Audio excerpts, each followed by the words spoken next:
ಹರೇ ಕೃಷ್ಣ. ಎಲ್ಲ ಭಕ್ತಾದಿಗಳಿಗೆ ಭಾನುವಾರದ ಸಂಡೇ ಫೀಸ್ಟ್ ಕಾರ್ಯಕ್ರಮಕ್ಕೆ ಹಾಗೂ ಶ್ರೀಮದ್ ಭಾಗವತಂ ಚರ್ಚೆಗೆ ಎಲ್ಲರಿಗೂ ಹೃತ್ಪೂರ್ವಕ ಸ್ವಾಗತ.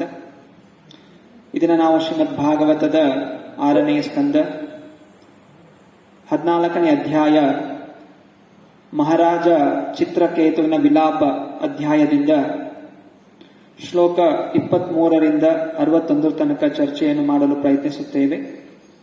ಇವತ್ತಿನ ಈ ಶ್ಲೋಕದ ಅನುವಾದವನ್ನು ದಯವಿಟ್ಟು ಎಲ್ಲರೂ ಹೇಳಿ. ಹೇ ವಿಧಾತನೇ, ಹೇ ಸೃಷ್ಟಿಕರ್ತನೇ, ನಿನಗೆ ನಿಶ್ಚಯವಾಗಿ ಸೃಷ್ಟಿಯ ಅನುಭವವಿಲ್ಲ. ಯಾಕೆಂದರೆ ತಂದೆಯು ಜೀವಂತವಾಗಿರಬೇಕಾದರೆ ಮಗನು ಸತ್ತು ಹೋದರೆ ಇದು ಸೃಷ್ಟಿಯ ನಿಯಮಕ್ಕೆ ವಿರುದ್ಧವಾದುದು. ನಿನ್ನ ನಿಯಮಗಳನ್ನು ನೀನೇ ವಿರೋಧಿಸುವಂತಹ ಬುದ್ಧಿ ಇದ್ದರೆ ನಿಶ್ಚಯವಾಗಿ ನೀನು ಎಲ್ಲ ಜೀವಿಗಳ ಶತ್ರು ಹಾಗೂ ನಿನಗೆ ಕೃಪೆ ಎನ್ನುವುದು ಇಲ್ಲ.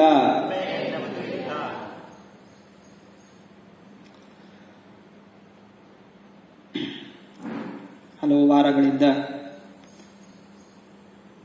ಮಹಾರಾಜ ಚಿತ್ರಕೇತುವಿನ ಹಾಗೂ ಅವನ ಮುಂದಿನ ಜನ್ಮವಾದಂತಹ ರುದ್ರಾಸುರನ ಕಥೆಗಳನ್ನು ಚರ್ಚೆ ಮಾಡ್ತಾ ಇದ್ವಿ.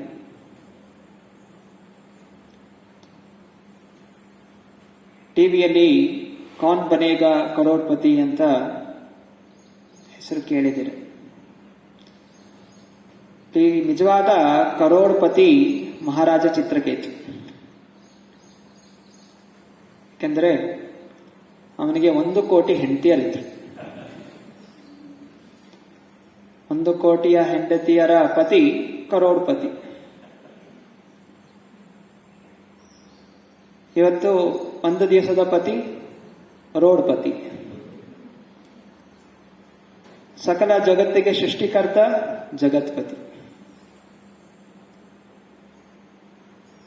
ಚಿತ್ರಕೇತು ನಾವೆಲ್ಲರೂ ಆಸೆ ಪಡುವಂತಹ, ಕನಸು ಕಾಣುವಂತಹ,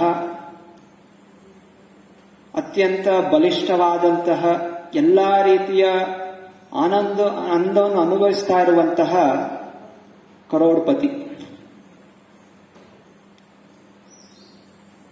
ಲೆಕ್ಕ ಹಾಕಿದ್ರೂ ಕೂಡ 1 ಕೋಟಿ ಹೆಂಡತಿಯರು, 1 ದಿವಸ 1 ಹೆಂಡತಿಯ ಜೊತೆ ಅವನು ಸಂಘ ಮಾಡಿದರೂ ಕೂಡ 1 ಕೋಟಿ ಹೆಂಡತಿಯರ ಸಂಘ ಮಾಡಲಿಕ್ಕೆ ಸುಮಾರು 27,000-28,000 ವರ್ಷಗಳಾಗುತ್ತೆ. ಹಾಗೂ ಅಷ್ಟೂ ಹೆಂಡತಿಯರಿಗೆ ದೊಡ್ಡ ದೊಡ್ಡ ಅರಮನೆಗಳು, ಅವರಿಗೆ ನಾನಾ ರೀತಿಯ ಸೇವಕರು, ಅವರನ್ನು ನಿಯಂತ್ರಣ ಮಾಡುವಂತಹ ಶಕ್ತಿ ಇರುವಂತಹ ಚಿತ್ರಕೇತು ನಿಜವಾಗಿಯೂ ಜೀವಿಗಳಲ್ಲಿ ಅತ್ಯಂತ ಶ್ರೇಷ್ಠವಾದಂತಹ, ಬಲಿಷ್ಠವಾದಂತಹ ಜೀವಿ ಎಂದು ನಾವು ತಿಳಿಯಬಹುದು. ಇಷ್ಟೆಲ್ಲ ಐಶ್ವರ್ಯ, ಯೌವನ, ಸುಂದರವಾದ ಹೆಂಡತಿ, ಹೆಣ್ಣು, ಹೊನ್ನು, ಮಣ್ಣು ಹಾಗೂ ಜಗತ್ತಿಗೆ ಒಡೆಯ ಎಲ್ಲವೂ ಅವನ ನಿಂತದಲ್ಲಿತ್ತು. ಆದರೂ ಅವನಿಗೆ ಸಂತೋಷ ಅನ್ನೋದು ಇಲ್ಲ. ಮನಸ್ಸಿನಲ್ಲಿ ಸದಾ ದುಃಖವನ್ನು ಅನುಭವಿಸ್ತಾ ಇದ್ದ. ಯಾಕೆ? ಮಗ ಇಲ್ಲ. ಇಷ್ಟೆಲ್ಲ ಇದ್ರೂ ಕೂಡ ಒಂದು ಮಗನಿಲ್ಲ ಅನ್ನುವಂತಹ ಚಿಂತನೆ ನನಗೆ ತುಂಬಾ ಕಾಡ್ತಾ ಇತ್ತು.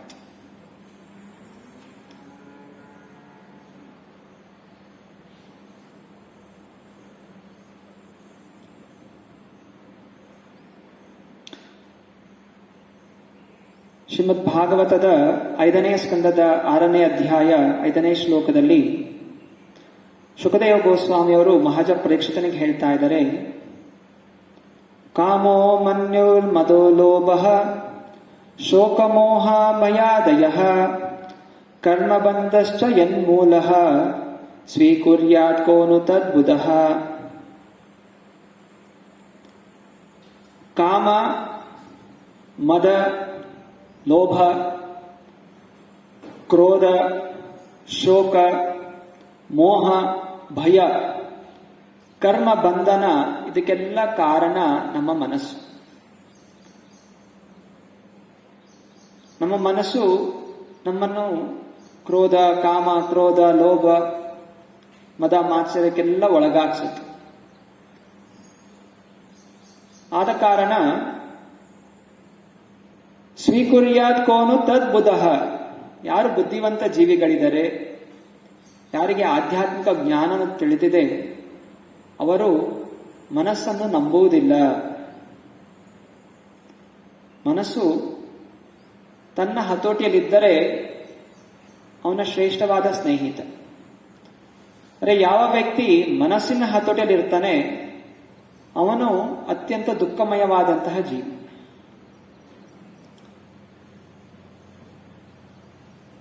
ಜೀವನದ ಮುಖ್ಯವಾದ ಉದ್ದೇಶ, ಮನುಷ್ಯನಾಗಿ ಹುಟ್ಟಿರುವಂತಹ ಒಂದೇ ಒಂದು ಉದ್ದೇಶ, ನಾವು ಮರಳಿ ಭಗವಂತನ ಧಾಮಕ್ಕೆ ಹೋಗಬೇಕು. ಅದು ನಮ್ಮ ಮುಖ್ಯವಾದಂತಹ ಗುರಿ. ಆ ಲಕ್ಷ್ಯನಿಟ್ಟುಕೊಂಡು ನಾವು ಜೀವನವನ್ನು ನಡೆಸಬೇಕು. ಆದರೆ ಮನಸ್ಸು ನಮ್ಮನ್ನು ಆ ಲಕ್ಷ್ಯವನ್ನು ಬಿಟ್ಟು ಹಣ ಸಂಪಾದನೆ ಮಾಡಬೇಕು, ಪರಿವಾರ ನೋಡ್ಕೋಬೇಕು, ಎಲ್ಲರೂ ನನ್ನ ಗುಣಗಾನ ಮಾಡಬೇಕು, ಸೊ ಹಣ ಸಂಪಾದನೆ ಮಾಡೋದು, ಇನ್ನೊಬ್ಬರ ಮೇಲೆ ದ್ವೇಷ ಕಾರೋದು, ಸೊ ಇಂತಹ ಒಂದು ಗುರಿಗಳಲ್ಲಿ ಮನಸ್ಸು ತೊಡಗಿಸುತ್ತೆ. ಆದ್ದರಿಂದ ಶ್ರೇಷ್ಠವಾದ ಪಂಡಿತರು ಅವರ ಮನಸ್ಸನ್ನು ನಂಬೋದಿಲ್ಲ, ಬದಲಾಗಿ ಗುರು, ಸಾಧು, ಶಾಸ್ತ್ರಗಳ ನಿಯಮಗಳ ಅನುಸಾರ ನಡೆಯುತ್ತಾರೆ. ಗುರು, ಶಾಸ್ತ್ರ, ಸಾಧುಗಳ ಆಶ್ರಯದಲ್ಲಿ ಜೀವನವನ್ನು ನಡೆಸುತ್ತಾರೆ. ಅಂಥವರು ಜೀವನದಲ್ಲಿ ಸುಖವಾಗಿರುತ್ತಾರೆ ಹಾಗೂ ಜೀವನದ ಅಂತಿಮ ಲಕ್ಷ್ಯ ಆದಂತಹ ಭಗವಂತನ ಚರಣಗಳ ಆಶ್ರಯನ್ನು ಪಡೆಯುತ್ತಾನೆ. ಭಗವದ್ಗೀತೆ 8ನೇ ಅಧ್ಯಾಯ 14ನೇ ಶ್ಲೋಕದಲ್ಲಿ ಕೃಷ್ಣ ಪರಮಾತ್ಮ ಹೇಳ್ತಾ ಇದ್ದಾನೆ, ಅನನ್ಯ ಚೇತಃ ಸತತಂ ಯೋ ಮಾಂ ಸ್ಮರತಿ ನಿತ್ಯಶಃ ತಸ್ಯಾಹಂ ಸುಲಭಂ ಪಾರ್ಥ ನಿತ್ಯಯುಕ್ತಸ್ಯ ಯೋಗಿನಃ. ಅನನ್ಯ ಚೇತಾಹ ಸತತಂ, ಯಾವ ವ್ಯಕ್ತಿ ಸತತವಾಗಿ ನನ್ನ ಸ್ಮರಣೆ ಮಾಡುತ್ತಾರೆ, ನಿತ್ಯಶಃ ಯಾವಾಗಲೂ ಸ್ಮರಣೆ ಮಾಡುತ್ತಾರೆ, ತಸ್ಯಾಹಂ ಸುಲಭಂ, ಅಂತಹ ವ್ಯಕ್ತಿಯು ಅತ್ಯಂತ ಸುಲಭವಾಗಿ ಯೋಗದ ಪ್ರಾಪ್ತಿಯನ್ನು ಮಾಡುತ್ತಾನೆ. ಯೋಗ ಅಂದರೆ ಜೀವಾತ್ಮ ಹಾಗೂ ಪರಮಾತ್ಮನ ಜೋಡಣೆ. ಜೀವಾತ್ಮ ಹಾಗೂ ಪರಮಾತ್ಮ ಜೋಡಣೆಯಾಗಬೇಕಾದರೆ ಕೃಷ್ಣ ಹೇಳ್ತಾ ಇರುವಂತಹ ಉಪದೇಶ ಏನು? ಸತತವಾಗಿ ಯಾವಾಗಲೂ ಕೃಷ್ಣನ ಸ್ಮರಣೆ ಅನ್ನೋದು ಮಾಡಬೇಕು. ಹರೇ ಕೃಷ್ಣ ಕೃಷ್ಣ ಕೃಷ್ಣ ಹರೇ ಹರೇ, ಹರೇ ರಾಮ ರಾಮ ರಾಮ ಹರೇ ಹರೇ. ಈ ಮಾಡುವಂತಹ ಮಾರ್ಗ ಹಾಗೂ ಅವಕಾಶ ಕೇವಲ ಮನುಷ್ಯನಿಗೆ ಮಾತ್ರ ಇರುತ್ತೆ. ಯಾವುದೇ ಪ್ರಾಣಿ, ಪಕ್ಷಿ ಅಥವಾ ಹುಳ, ಗಿಡಗಳು ಭಗವಂತನ ಸ್ಮರಣೆ ಮಾಡಲಿಕ್ಕೆ ಸಾಧ್ಯ ಇಲ್ಲ. ಅಂದರೆ ಮಾನವನಾದಂಥವನು, ಅವನಿಗೆ ಒಂದು ಸದವಕಾಶ ಇದೆ ಭಗವಂತನ ಸ್ಮರಣೆ ಯಾವಾಗಲೂ ಮಾಡಲಿಕ್ಕೆ. ಆದರೆ ಯಾರ ಮನಸ್ಸು ತನ್ನ ಹತೋಟಿಯಲ್ಲಿಲ್ಲ, ಅವನು ಪ್ರಾಣಿಗಳ ಹಾಗೆ ಕೇವಲ ಆಹಾರ, ನಿದ್ರಾ, ಭಯ, ಮೈಥುನದಲ್ಲಿ ತೊಡಗುತ್ತಾನೆ. ಇಲ್ಲಿ ಕೃಷ್ಣನ ಉಪದೇಶವನ್ನು ನಾವು ತಿಳಿಬೇಕು.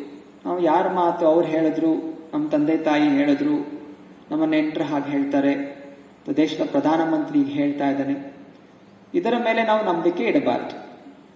ನಮಗೆ ನಂಬಿಕೆ ಬೇಕಾಗಿರುವಂಥದ್ದು ಭಗವಂತ, ಸೃಷ್ಟಿಕರ್ತ ಏನು ಹೇಳಿದ್ದಾನೆ, ಸೃಷ್ಟಿಕರ್ತನ ಉದ್ದೇಶ ಏನು.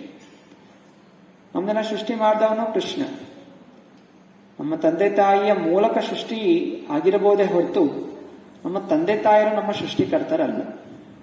ನಮ್ಮ ತಂದೆ ತಾಯಿಯರು ಸ್ವತಃ ಅವರು ಬಂದಿಲ್ಲ, ಅದಕ್ಕೆ ಕಾರಣಕರ್ತನು ಭಗವಂತ.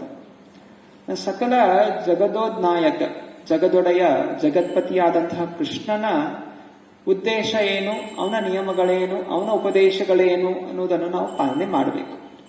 ಇದು ನಮ್ಮ ಮೊದಲ ಧರ್ಮ. ಧರ್ಮಂ ತು ಸಾಕ್ಷಾತ್ ಭಗವತ್ ಪ್ರಣೀತಂ.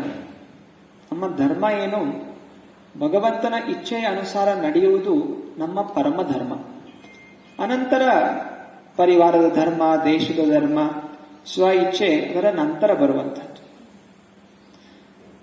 ಚೈತನ್ಯ ಮಹಾಪ್ರಭುಗಳು ಒಮ್ಮೆ ಶ್ರೀವಾಸ್ ಪಂಡಿತನ್ ಕೇಳ್ತಾರೆ, ಅಲ್ಲ ಶ್ರೀವಾಸ್ ಪಂಡಿತ್, ನಿನಗೆ ಎಷ್ಟು ದೊಡ್ಡ ಪರಿವಾರ ಇದೆ, ಹೆಂಡತಿ ಮಕ್ಕಳು ಇವರೆಲ್ಲ ಇದ್ದಾರೆ, ನಾನು ನೋಡ್ತಾ ಇದ್ದೀನಿ ನೀನು ಯಾವತ್ತು ಮನೆ ಬಿಟ್ಟು ಆಚೆನೇ ಹೋಗೋದಿಲ್ಲ, ನಿನ್ನ ಜೀವನಕ್ಕೋಸ್ಕರ ಏನು ದುಡಿಮೆನೂ ಮಾಡ್ತಾ ಇಲ್ಲಲ್ಲ ಅಂತ ಕೇಳ್ತಾರೆ.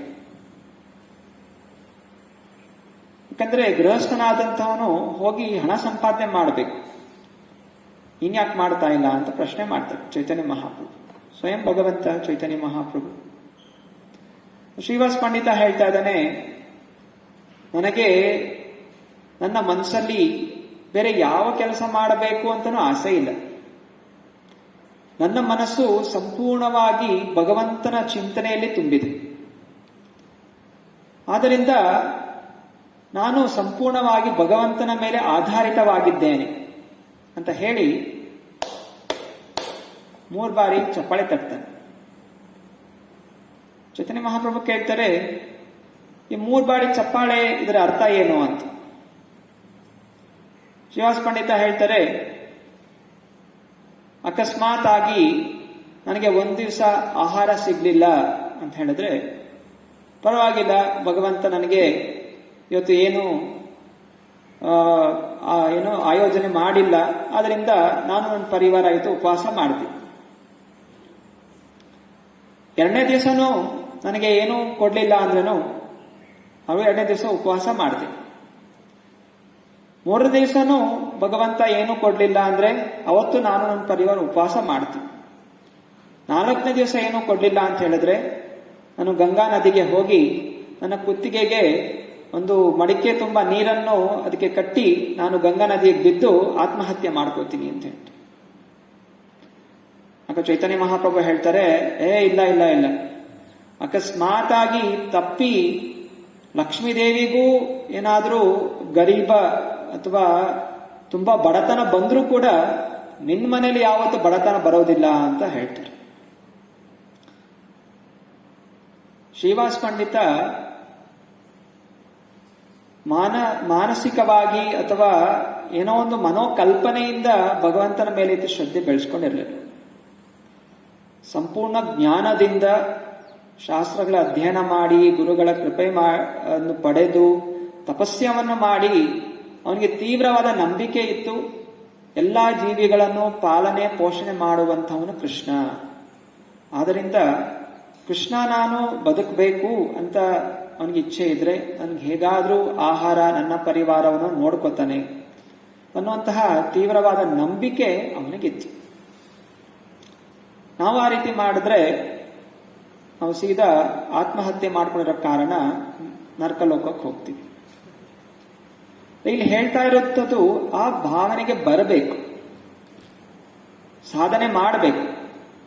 ಸಾಧನೆ ತುರಂತವಾಗಿ ಅಂತ ಮಹಾನ್ ಭಕ್ತರ ಆ ರೀತಿ ಮಾಡಿದ್ರು ನಾನು ಹಂಗೆ ಏನು ಕೆಲಸ ಮಾಡದೆ ಹೋಗಿ ಆತ್ಮಹತ್ಯೆ ಮಾಡ್ಕೋತೀನಿ ಅಂದ್ರೆ ಅದು ಆಗೋದಿಲ್ಲ. ನಂಬಿಕೆ ಬೆಳೆಸ್ಕೋಬೇಕು, ಶಾಸ್ತ್ರಗಳು ಓದಬೇಕು, ತಪಸ್ಯ ಮಾಡಬೇಕು, ಪ್ರತಿ ದಿವಸ ನಾಮಸ್ಮರಣೆ ಮಾಡಬೇಕು. ನಮ್ಮ ಮನಸ್ಸಲ್ಲಿ ಕೃಷ್ಣನೇ ಎಲ್ಲ ಅನ್ನುವಂಥ ಭಾವನೆ ಬೆಳೆಸ್ಕೊಂಡಾಗ ಕೃಷ್ಣ ಹೇಳ್ತಾನೆ, ಯೋಗಕ್ಷೇಮಂ ವಹಾಮ್ಯಹಂ. ಯಾವ ಭಕ್ತ ಸಂಪೂರ್ಣವಾಗಿ ನಮ್ಮ ಮೇಲೆ ನಂಬಿಕೆ ಇಟ್ಟಿದ್ದಾನೆ, ನನ್ನ ಆಶ್ರಯದಲ್ಲಿದ್ದಾನೆ, ಸ್ವತಃ ನಾನೇ ಅವರ ಪಾಲನೆಯನ್ನು ಮಾಡುತ್ತೇನೆ. ಅನ್ಯ ಜೀವಿಗಳಿಗೆ ನಾನಾ ದೇವತೆಗಳನ್ನು ನೇಮಿಸಿದ್ದಾನೆ. ನಮ್ಮ ಕರ್ಮಗಳ ಪ್ರಕಾರ, ಪೂರ್ವ ಕರ್ಮಗಳ ಪ್ರಕಾರ ನಾನಾ ದೇವತೆಗಳು, ಪ್ರಕೃತಿ ನಮಗೆ ಸಮಯಕ್ಕೆ ಸರಿಯಾಗಿ ನಮಗೆ ಬೇಕಾಗಿರುವಂತಹ ಒಂದು ಆಹಾರ ಅಥವಾ ನಾನಾ ವ್ಯವಸ್ಥೆಗಳು ನಮಗೆ ಸಿಗುತ್ತೆ. ಕೃಷ್ಣ ಹೇಳ್ತಾನೆ, ಯಾವಾಗ ನಾವು ಸಂಪೂರ್ಣವಾಗಿ ಕೃಷ್ಣನ ಮೇಲೆ ನಂಬಿಕೆ ಇಟ್ಕೋತೀವಿ, ಕೃಷ್ಣ ನೀನೇ ನನಗೆಲ್ಲ, ಈ ಜಗತ್ತಿನಲ್ಲಿ ನನಗೆ ಅನ್ಯ ಅಭಿಲಾಷೆಗಳು ಏನೇನೂ ಇಲ್ಲ, ನಿನ್ನ ತೃಪ್ತಿಪಡಿಸುವುದು, ನಿನ್ನ ಸೇವೆ ಮಾಡುವುದು ಇದೊಂದೇ ನನ್ನ ಲಕ್ಷ್ಯ ಅನ್ನುವಂಥ ಭಾವನೆ, ಆ ಏಕಾಗ್ರತ ಭಾವನೆ ಯಾರಿಗೆ ಬರುತ್ತೆ, ಸತತಂ ಅನನ್ಯಚೇತಃ ಸತತಂ, ಬೇರೆ ಅನ್ಯ ಯಾವುದೇ ಚಿಂತನೆ ಇಲ್ಲದೆ ಆ ಭಾವನೆ ಬೆಳೆಸ್ಕೊಂಡಾಗ ಭಗವಂತ ಸ್ವಯಂ ಅವರ ಪಾಲನೆ ಪೋಷಣೆಯನ್ನು ಮಾಡುತ್ತಾನೆ. ಅನೇಕ ಕಥೆಗಳು ನಾವು ಕೇಳಿದ್ದೇವೆ. ಅರ್ಜುನಾಚಾರ್ಯ ಪ್ರತಿನಿತ್ಯ ಕೇವಲ ಭಗವದ್ಗೀತೆಯ ಅಧ್ಯಯನ ಮಾಡ್ತಾ ಇದ್ದ. ಹಾಗೂ ಭಿಕ್ಷೆಯನ್ನು ಬೇಡಿ ತನಗೆ ಏನು ಆಹಾರ ಸಿಗುತ್ತೆ ಅದನ್ನು ಪರಿವಾರದ ಪಾಲನೆಯನ್ನು ಮಾಡ್ತಾ ಇದ್ದ. ಕೆಲವೊಮ್ಮೆ ಅವನಿಗೆ ಏನು ಆಹಾರ ಸಿಗ್ತಾ ಇರಲಿಲ್ಲ. ಅವನ ಹೆಂಡತಿ ಬಂದು ಬೈತಾ ಇದ್ದ, ಏನ್ ಮಾಡ್ತಾ ಇದ್ದೆ? ಭಗವದ್ಗೀತೆ ಓದ್ತಾ ಇದ್ದೆ. ಭಗವದ್ಗೀತೆ ಓದ್ತಾ ಇದ್ರೆ ನಿನ್ ಹೆಂಡತಿ ಮಕ್ಕಳದ್ದು ಹೊಟ್ಟೆ ತುಂಬುತ್ತೇನು? ಹೋಗೇನಾದ್ರೂ ಆಹಾರ ತಗೊಂಬ. ಅರ್ಜುನಾಚಾರ್ಯ ಓದ್ತಾ ಇದ್ದ, ಯೋಗಕ್ಷೇಮಂ ವಹಾಮ್ಯಹಂ, ಸ್ವತಃ ನಾನೇ ಎಲ್ಲಾ ಜೀವಿಗಳ ಪಾಲನೆ ಮಾಡುತ್ತೇನೆ ಅಂತ ಇಲ್ಲಿ ಭಗವದ್ಗೀತೆಯಲ್ಲಿ ಭಗವಂತ ಹೇಳ್ತಾ ಇದ್ದಾನೆ. ಬಹುಶಃ ವೇದವ್ಯಾಸರು ತಮ್ಮ ಮನಸ್ಸಿನ ಪ್ರಕಾರ ಏನೋ ಸೇರಿಸಿರ್ಬೋದು, ಭಗವಂತ ಹೇಳಿರೋದಿಲ್ಲ. ಭಗವಂತ ಸೃಷ್ಟಿ ಮಾಡಿದಾನೆ, ನನಗೆ ಆಹಾರ ಬೇಕು ಅಂತ ಹೇಳಿದ್ರೆ ಯಾರಾದ್ರೂ ದಾನ ಮಾಡೋನ್ಗೆ ಪ್ರೇರಣೆ ಕೊಟ್ಟು ಆ ದಾನ ಮಾಡೋದ್ರ ಮೂಲಕ ನನಗೇನೋ ಕೊಡ್ಬೋದೇ ಹೊರತು ಸ್ವತಃ ಭಗವಂತನೇ ಬಂದು ಹೇಗೆ ನಾನು ನೋಡ್ಕೋತಾನೆ? ಬಹುಶಃ ಈ ವಾಕ್ಯ ಸರಿ ಇಲ್ಲ ಅಂತ ಹೇಳಿ ಅದ್ರ ಮೇಲೆ ಒಂದು ಕಾಟ್ ಹಾಕ್ತಾನೆ. ಮತ್ತೆ ಹೆಂಡತಿ ಹೇಳಿದ ಹಾಗೆ ಹೋಗ್ತಾನೆ ಭಿಕ್ಷೆ ಬೇಡಲಿಕ್ಕೆ. ಮಧ್ಯಾಹ್ನ ತನಕ ಭಿಕ್ಷೆ ಬೇಡ್ತಾನೆ, ಯಾರಿಗಾದ್ರೂ ಪ್ರೇರಣೆ ಕೊಡುತ್ತೆ.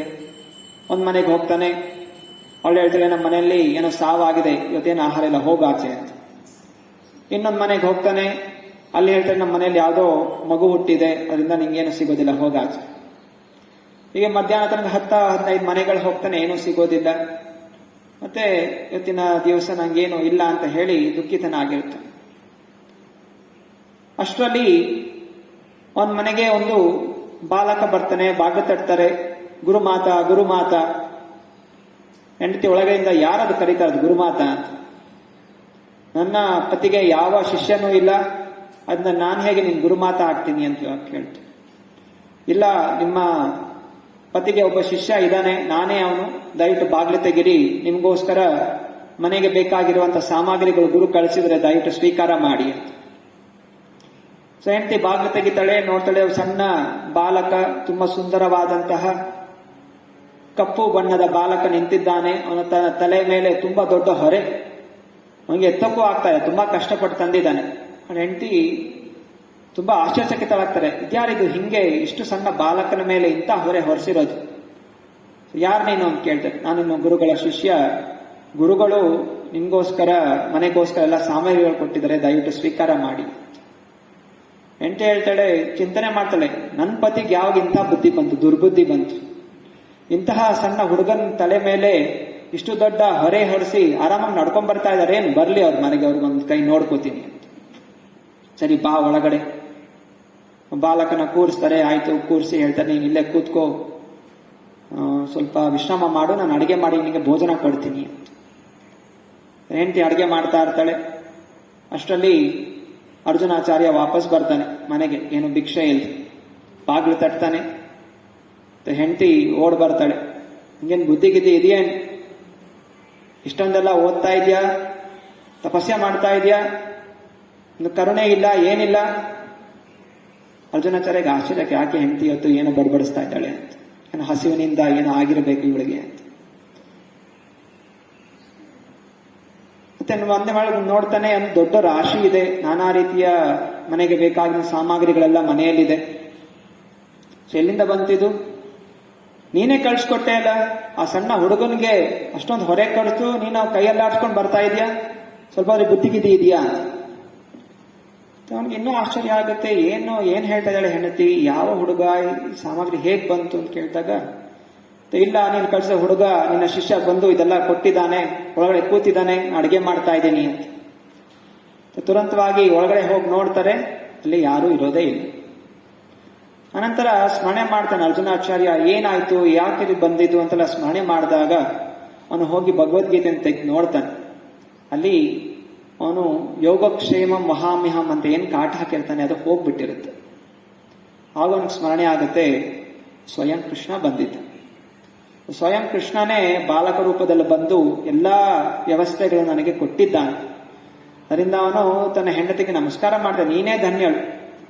ನಾನು ಭಗವದ್ಗೀತೆ ಓದ್ತಾ ಇದ್ರೆ ನನಗೆ ಭಗವಂತನ ಮೇಲೆ ನಂಬಿಕೆ ಇರಲಿಲ್ಲ, ಆದ್ರೆ ಭಗವಂತ ನಿನಗೆ ದರ್ಶನ ಕೊಟ್ಟ, ನಿನ್ನ ಜೊತೆ ಮಾತಾಡ್ದ, ನೀನೇ ಧನ್ಯಳು ಅಂತ ಹೇಳಿ ಅವನು ನಮಸ್ಕಾರ ಮಾಡ್ತಾನೆ. ಅನಂತರ ಅವನು ಸ್ವೀಕಾರ ಮಾಡ್ತಾನೆ. ಯಾರು ಭಗವಂತನ ಮೇಲೆ ಸಂಪೂರ್ಣವಾಗಿ ನಂಬಿರುತ್ತಾರೆ, ಯೋಗಕ್ಷೇಮಂ ಮಹಾಮ್ಯಹಂ, ಅಂತಹ ಭಕ್ತನನ್ನು ಸ್ವಯಂ ಭಗವಂತ ನೋಡಿಕೊಳ್ಳುತ್ತಾನೆ. ಸೊ ಹೀಗೆ ಗೃಹಸ್ಥನಾದಂಥವನು ಅವನು ಭಗವಂತನ ನಿಯಮಗಳನ್ನು, ಆಚಾರ ವಿಚಾರಗಳನ್ನು ಕಠಿಣವಾಗಿ ಪಾಲನೆ ಮಾಡಬೇಕು. ಶಾಸ್ತ್ರ ಹೇಳುತ್ತೆ, ಗೃಹಸ್ಥನೊಬ್ಬ ಬ್ರಹ್ಮಚಾರಿ. ಬ್ರಹ್ಮಚಾರಿ ಅಂದ್ರೆ ಯಾರು ಮದುವೆ ಆಗಿಲ್ಲ ಅವರು ಮಾತ್ರ ಬ್ರಹ್ಮಚಾರಿ ಅಂತಲ್ಲ. ಬ್ರಹ್ಮಚರತಿ ಇತ ಬ್ರಹ್ಮಚಾರಿ, ಯಾರು ಯಾವಾಗಲೂ ಬ್ರಹ್ಮನ್ ಭಗವಂತನ ಚಿಂತನೆಯಲ್ಲಿ ಸದಾ ಇರುತ್ತಾನೆ ಅವನೇ ಬ್ರಹ್ಮಚಾರಿ.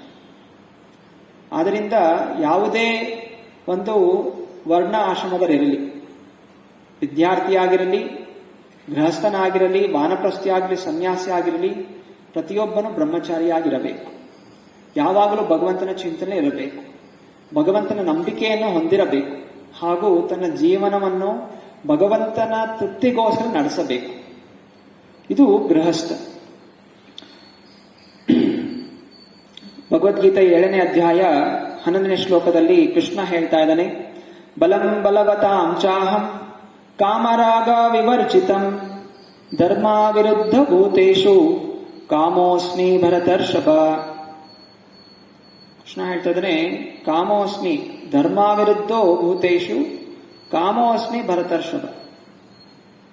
ಎಲ್ಲ ಜೀವಿಗಳಲ್ಲಿರುವಂತಹ ಶಕ್ತಿ ನಾನು, ಹಾಗೂ ಧರ್ಮಕ್ಕೆ ವಿರುದ್ಧ ಇಲ್ಲದೇ ಇರುವಂತಹ ಕಾಮವು ನಾನು. ಶ್ರೀಲ ಪ್ರಭುಪಾದರು ವಿವರಿಸ್ತಾರೆ, ಗೃಹಸ್ಥ ಜೀವನದಲ್ಲಿ ಒಬ್ಬ ಪುರುಷನಿಗೆ ಸ್ತ್ರೀ ಸಂಗ ಮಾಡುವಂತಹ ಅವಕಾಶವಿದೆ. ಇದು ಬೇರೆ ಆಶ್ರಮದಲ್ಲಿ ಇಲ್ಲ, ಬ್ರಹ್ಮಚಾರಿಗಿಲ್ಲ, ವಾನಪ್ರಸ್ಥಿಗಿಲ್ಲ, ಸನ್ಯಾಸಿಗಿಲ್ಲ. ಆದರೂ ಪುರುಷ ಸ್ತ್ರೀ ಸಂಗ ಮಾಡುವಂತಹ ಉದ್ದೇಶ ತನ್ನ ಇಂದ್ರಿಯ ಭೋಗಕ್ಕಲ್ಲ. ಮದುವೆ ಆಗಿದೆ ಅನ್ನೋ ಮಾತ್ರಕ್ಕೆ ತನ್ನ ಹೆಂಡತಿಯ ಜೊತೆ ಯಾವಾಗ ಬೇಕಾದರೂ ಕಾಮವಾಸನಕ್ಕೆ ಒಳಗಾಗಬಹುದು ಅನ್ನೋ ಲೈಸೆನ್ಸ್ ಸಿಕ್ಕಿದೆ ಅಂತ ಅಲ್ಲ. ಈ ಶಾಸ್ತ್ರ ಹೇಳ್ತಾ ಇದೆ, ಕೇವಲ ಒಂದು ಮಗುಗೆ ಮಾತ್ರ ಹೆಂಡತಿಯ ಸಂಘವನ್ನು ಮಾಡಬೇಕು, ಇಲ್ಲವಾದರೆ ಸ್ತ್ರೀ ಪುರುಷರ ಸಂಘ ಆಗಬಾರದು. ಇದೇ ಧರ್ಮ ಅವಿರುದ್ಧೋ ಕಾಮ. ಇದು ಸ್ವಯಂ ಕೃಷ್ಣ ಹೇಳ್ತಾ ಇರುವಂತಹ ನಿಯಮ. ನಾನು ಅನ್ಕೋತಾರೆ ಮದುವೆ ಆಗಿದೆ, ಇವಾಗ ಹೆಂಡತಿ ಜೊತೆ ಯಾವಾಗ ಬೇಕಾದ್ರೂ ಸಂಘ ಮಾಡಬಹುದು, ಇಲ್ಲ. ಕೃಷ್ಣ ಇಲ್ಲಿ ಹೇಳ್ತಾ ಇರುವಂತಹದ್ದು ಕೇವಲ ಪುತ್ರ ಪ್ರಾಪ್ತಿಗೋಸ್ಕರ ಮಾತ್ರ. ಪುತ್ರ ಅಥವಾ ಪುತ್ರಿ, ಗಂಡು ಮಗುನೇ ಅಂತಲ್ಲ, ಗಂಡು ಮಗು ಇರಲಿ ಹೆಣ್ಣು ಮಗು ಇರಲಿ, ಅದು ಮಗು ಆಗ್ಲಿಕ್ಕೆ ಮಾತ್ರ ಸಂಘವನ್ನು ಮಾಡಬೇಕು. ಹಾಗೂ ಸಾಮವೇದದಲ್ಲಿ ಒಂದು ಮಂತ್ರ ಇದೆ, ಹೇಳ್ತಾರಂತೆ, ಸ್ತ್ರೀಯ ಸಂಘ, ಹೆಂಡತಿಯ ಸಂಘ ಮಾಡಬೇಕಾದ್ರೆ ಅವನು ಪ್ರಾರ್ಥನೆ ಮಾಡ್ಕೋಬೇಕಂತೆ, ನಾನು ನಿನ್ನ ಸಂಘ ಮಾಡ್ತಾ ಇರೋದು ಕೇವಲ ಮಕ್ಕಳ ಪ್ರಾಪ್ತಿಗೋಸ್ಕರ ಮಾತ್ರ ಅನ್ನುವಂತಹ ಮಂತ್ರವನ್ನು ಹೇಳಿ ಅವನು ತನ್ನ ಹೆಂಡತಿಯ ಸಂಘವನ್ನು ಮಾಡಬೇಕು. ಶಿಲ ಪ್ರಭುಪಾದ್ಗೆ ಒಮ್ಮೆ ಶಿಷ್ಯ ಹೇಳ್ತಾರಂತೆ, ಒಬ್ಬ ಭಕ್ತ ಕೇಳ್ತಾನಂತೆ, ನೀವು ಇಷ್ಟೊಂದು ನಿಯಮಗಳು ನಮ್ಗೆ ಹೇಳ್ತಾ ಇದ್ದೀರಾ, ಅರೆ ಕೃಷ್ಣ ನೋಡಿದ್ರೆ ಅವನು 16,108 ಹೆಂಡತಿಯರ ಜೊತೆ ಇದ್ದ, ಅಷ್ಟೊಂದು ಗೋಪಿಕಾಸ್ತಿಯರ ಜೊತೆ ನೃತ್ಯ ಮಾಡ್ತಾ ಇದ್ದ, ಇದೆಯಂತ ನಿಯಮ ಇದು ಅಂತ. ಸೊ ಇದು ಸರಿನಾ? ಪರಸ್ತ್ರೀಯರ ಜೊತೆ ಅವನು, ಬೇರೆಯವರೆಲ್ಲ ಗೋಪಿಕಾಸ್ತಿಯರು ಬೇರೆಯವ್ರಿಗೆ ಮದುವೆ ಆಗಿದ್ರು, ಅವ್ರ ಜೊತೆ ಕೃಷ್ಣ ಹೇಗೆ ನೃತ್ಯ ಮಾಡ್ತಾ ಇದ್ದ? ಶಿಲ ಪ್ರಭುಪಾದ್ ಹೇಳ್ತಾರೆ, ಕೃಷ್ಣ ಪರಸ್ತ್ರೀಯರ ಜೊತೆ ನೃತ್ಯ ಮಾಡ್ತಾ ಇಲ್ಲ, ಬದಲಾಗಿ ನೀನು ಅವನ ಸ್ತ್ರೀಯ ಜೊತೆ ನೀನ್ ನೃತ್ಯ ಮಾಡ್ತಾ ಇದ್ಯಾ ಅಂತ ಹೇಳ್ತಾರೆ. ಅರ್ಥ, ಜಗತ್ತಿನಲ್ಲಿರುವಂತಹ ಸಕಲ ಸೃಷ್ಟಿ ಭಗವಂತನ ಸೇವೆಗೋಸ್ಕರ. ನಮ್ಮ ಹೆಂಡತಿ ಆಗಿದ್ದರೂ ಕೂಡ ಅವಳನ್ನು ಭಗವಂತನ ಸೇವೆಯಲ್ಲಿ ತೊಡಗಿಸುವಂತಹದ್ದು ಪುರುಷನ ಕರ್ತವ್ಯ. ಜಗತ್ತಿಗೆ ಒಬ್ಬನೇ ಪುರುಷ, ಭಗವಂತ ಕೃಷ್ಣ. ಇದೆಲ್ಲ ಜೀವಿಗಳು ಪ್ರಕೃತಿ, ಪ್ರಕೃತಿಯ ನಿಯಮ ಪುರುಷನ ಸೇವೆ. ಹೀಗೆ ಎಲ್ಲಾ ಜೀವಿಗಳು ಭಗವಂತನ ಸೇವೆಯಲ್ಲಿ ತೊಡಗಬೇಕು ಅನ್ನುವುದು ಈ ಪ್ರಕೃತಿಯ ನಿಯಮವಾಗಿದೆ. ಸಾಮಾನ್ಯವಾಗಿ ಜನರಿಗೆ 2 ರೀತಿಯ ಶ್ರದ್ಧೆ ಇರುತ್ತೆ. ಒಂದು ಶಾಸ್ತ್ರೀಯ ಶ್ರದ್ಧಾ, ಎರಡನೇದು ಲೌಕಿಕ ಶ್ರದ್ಧಾ. ಶಾಸ್ತ್ರೀಯ ಶ್ರದ್ಧಾ ಅಂದ್ರೆ ಗುರುಗಳು ಹೇಳಿದ ಹಾಗೆ, ಶಾಸ್ತ್ರಗಳು ಹೇಳಿದ ಹಾಗೆ, ಹಾಗೂ ಭಕ್ತರು ಹೇಳಿದ ಹಾಗೆ ಜೀವನ ನಡೆಸುವಂಥದ್ದು. ಅದು ನಿಮಗೆ ಸಿಗುತ್ತೆ ಮಂದಿರಕ್ಕೆ ಬಂದಾಗ, ಮಂದಿರದಲ್ಲಿ ಭಕ್ತರ ಸಂಘದಲ್ಲಿ ಗುರುಗಳ ನಿರ್ದೇಶನದಲ್ಲಿ ಭಗವದ್ಗೀತಾ, ಭಾಗವತ, ಚೈತನ್ಯ ಚರಿತಾಮೃತ ಅಧ್ಯಯನ ಮಾಡಿ ಅಲ್ಲಿ ಕೊಟ್ಟಿರುವಂತಹ ನಿಯಮಗಳ ಪ್ರಕಾರ ಜೀವನ ನಡೆಸುವಂತಹದ್ದು, ಆ ನಂಬಿಕೆ ಬರುವಂತಹದ್ದು ಶಾಸ್ತ್ರೀಯ ಶ್ರದ್ಧಾ. ಎರಡನೇದು ಲೌಕಿಕ ಶ್ರದ್ಧಾ. ಲೌಕಿಕ ಜನರ, ಭೌತಿಕವಾದ ಜನರು ಎಲ್ಲ ಸೈಂಟಿಸ್ಟ್ ಹೇಳ್ತಾರೆ, ಡಾಕ್ಟರ್ ಹೇಳ್ತಾರೆ, ಇವ್ರ ಮೇಲೆ ಶ್ರದ್ಧೆ. ವಿಜ್ಞಾನಿಗಳು ಟಿವಿಗಳಲ್ಲಿ ಅಡ್ವರ್ಟೈಸ್ಮೆಂಟ್ ಹೇಳುತ್ತೆ, ಡಾಕ್ಟರ್ ಹೇಳ್ತಾರೆ ಏನು ಇಷ್ಟೊಂದು ಒಣಗೋಗ್ಬಿಟ್ಟಿದ್ಯಾ, ಬಾಡಿಯಲ್ಲಿ ಪ್ರೋಟೀನ್ಸ್ ಇಲ್ಲ, ವಿಟಮಿನ್ಸ್ ಇಲ್ಲ, ಏನ್ ಬರೀ ತರಕಾರಿ ತಿಂತಾ ಇದೆ, ಹಿಂಗೆ ಜೀವನ ನಡೆಸಿದ್ರೆ ಆಗೋದಿಲ್ಲ. ಗೃಹಸ್ಥನಾದಂಥವನು ಮೊಟ್ಟೆ ತಿನ್ಬೇಕು, ಮೊಟ್ಟೆ ತಿಂದ್ರೆ ಕ್ಯಾಲ್ಸಿಯಂ ಬರುತ್ತೆ. ಮಾಂಸ ತಿನ್ಬೇಕು, ಇದರಲ್ಲಿ ಪ್ರೋಟೀನ್ ಇರುತ್ತೆ, ವಿಟಮಿನ್ ಇರುತ್ತೆ. ಮತ್ತೆ ಸ್ವಲ್ಪ ದೇಹ ಅದು ಗಟ್ಟಿಯಾಗಿರ್ಲಿಕ್ಕೆ ಸ್ವಲ್ಪ ಮದ್ಯಪಾನ, ವೈನ್ ಸ್ವಲ್ಪ ತಗೋಬೇಕು. ಮತ್ತೆ ಗೃಹಸ್ಥ ಜೀವನ ಚೆನ್ನಾಗಿರಬೇಕು ಅಂತ ಹೇಳಿದ್ರೆ ಹೆಂಡತಿ ಜೊತೆ ಮೈಥುನ ಮಾಡಬೇಕು. ಆಹಾರ, ನಿದ್ರಾ, ಭಯ, ಮೈಥುನ, ಇದು ಭೌತಿಕ ಲೌಕಿಕವಾದಂತಹ ಶಾಸ್ತ್ರ ಶ್ರದ್ಧೆ. ಸೊ ಜನರಿಗೆ ಇದರ ಮೇಲೆ ಶ್ರದ್ಧೆ ಜಾಸ್ತಿ. ಯಾರು ವಿಜ್ಞಾನಿಗಳು ಹೇಳ್ತಾರೆ, ಯಾರು ವಿಜ್ಞಾನಿ ಏನೋ ಅಂದ ಅದ್ರ ಮೇಲೆ ತುಂಬಾ ನಂಬಿಕೆ ಬೇಗ ಬಂದ್ಬಿಡುತ್ತೆ.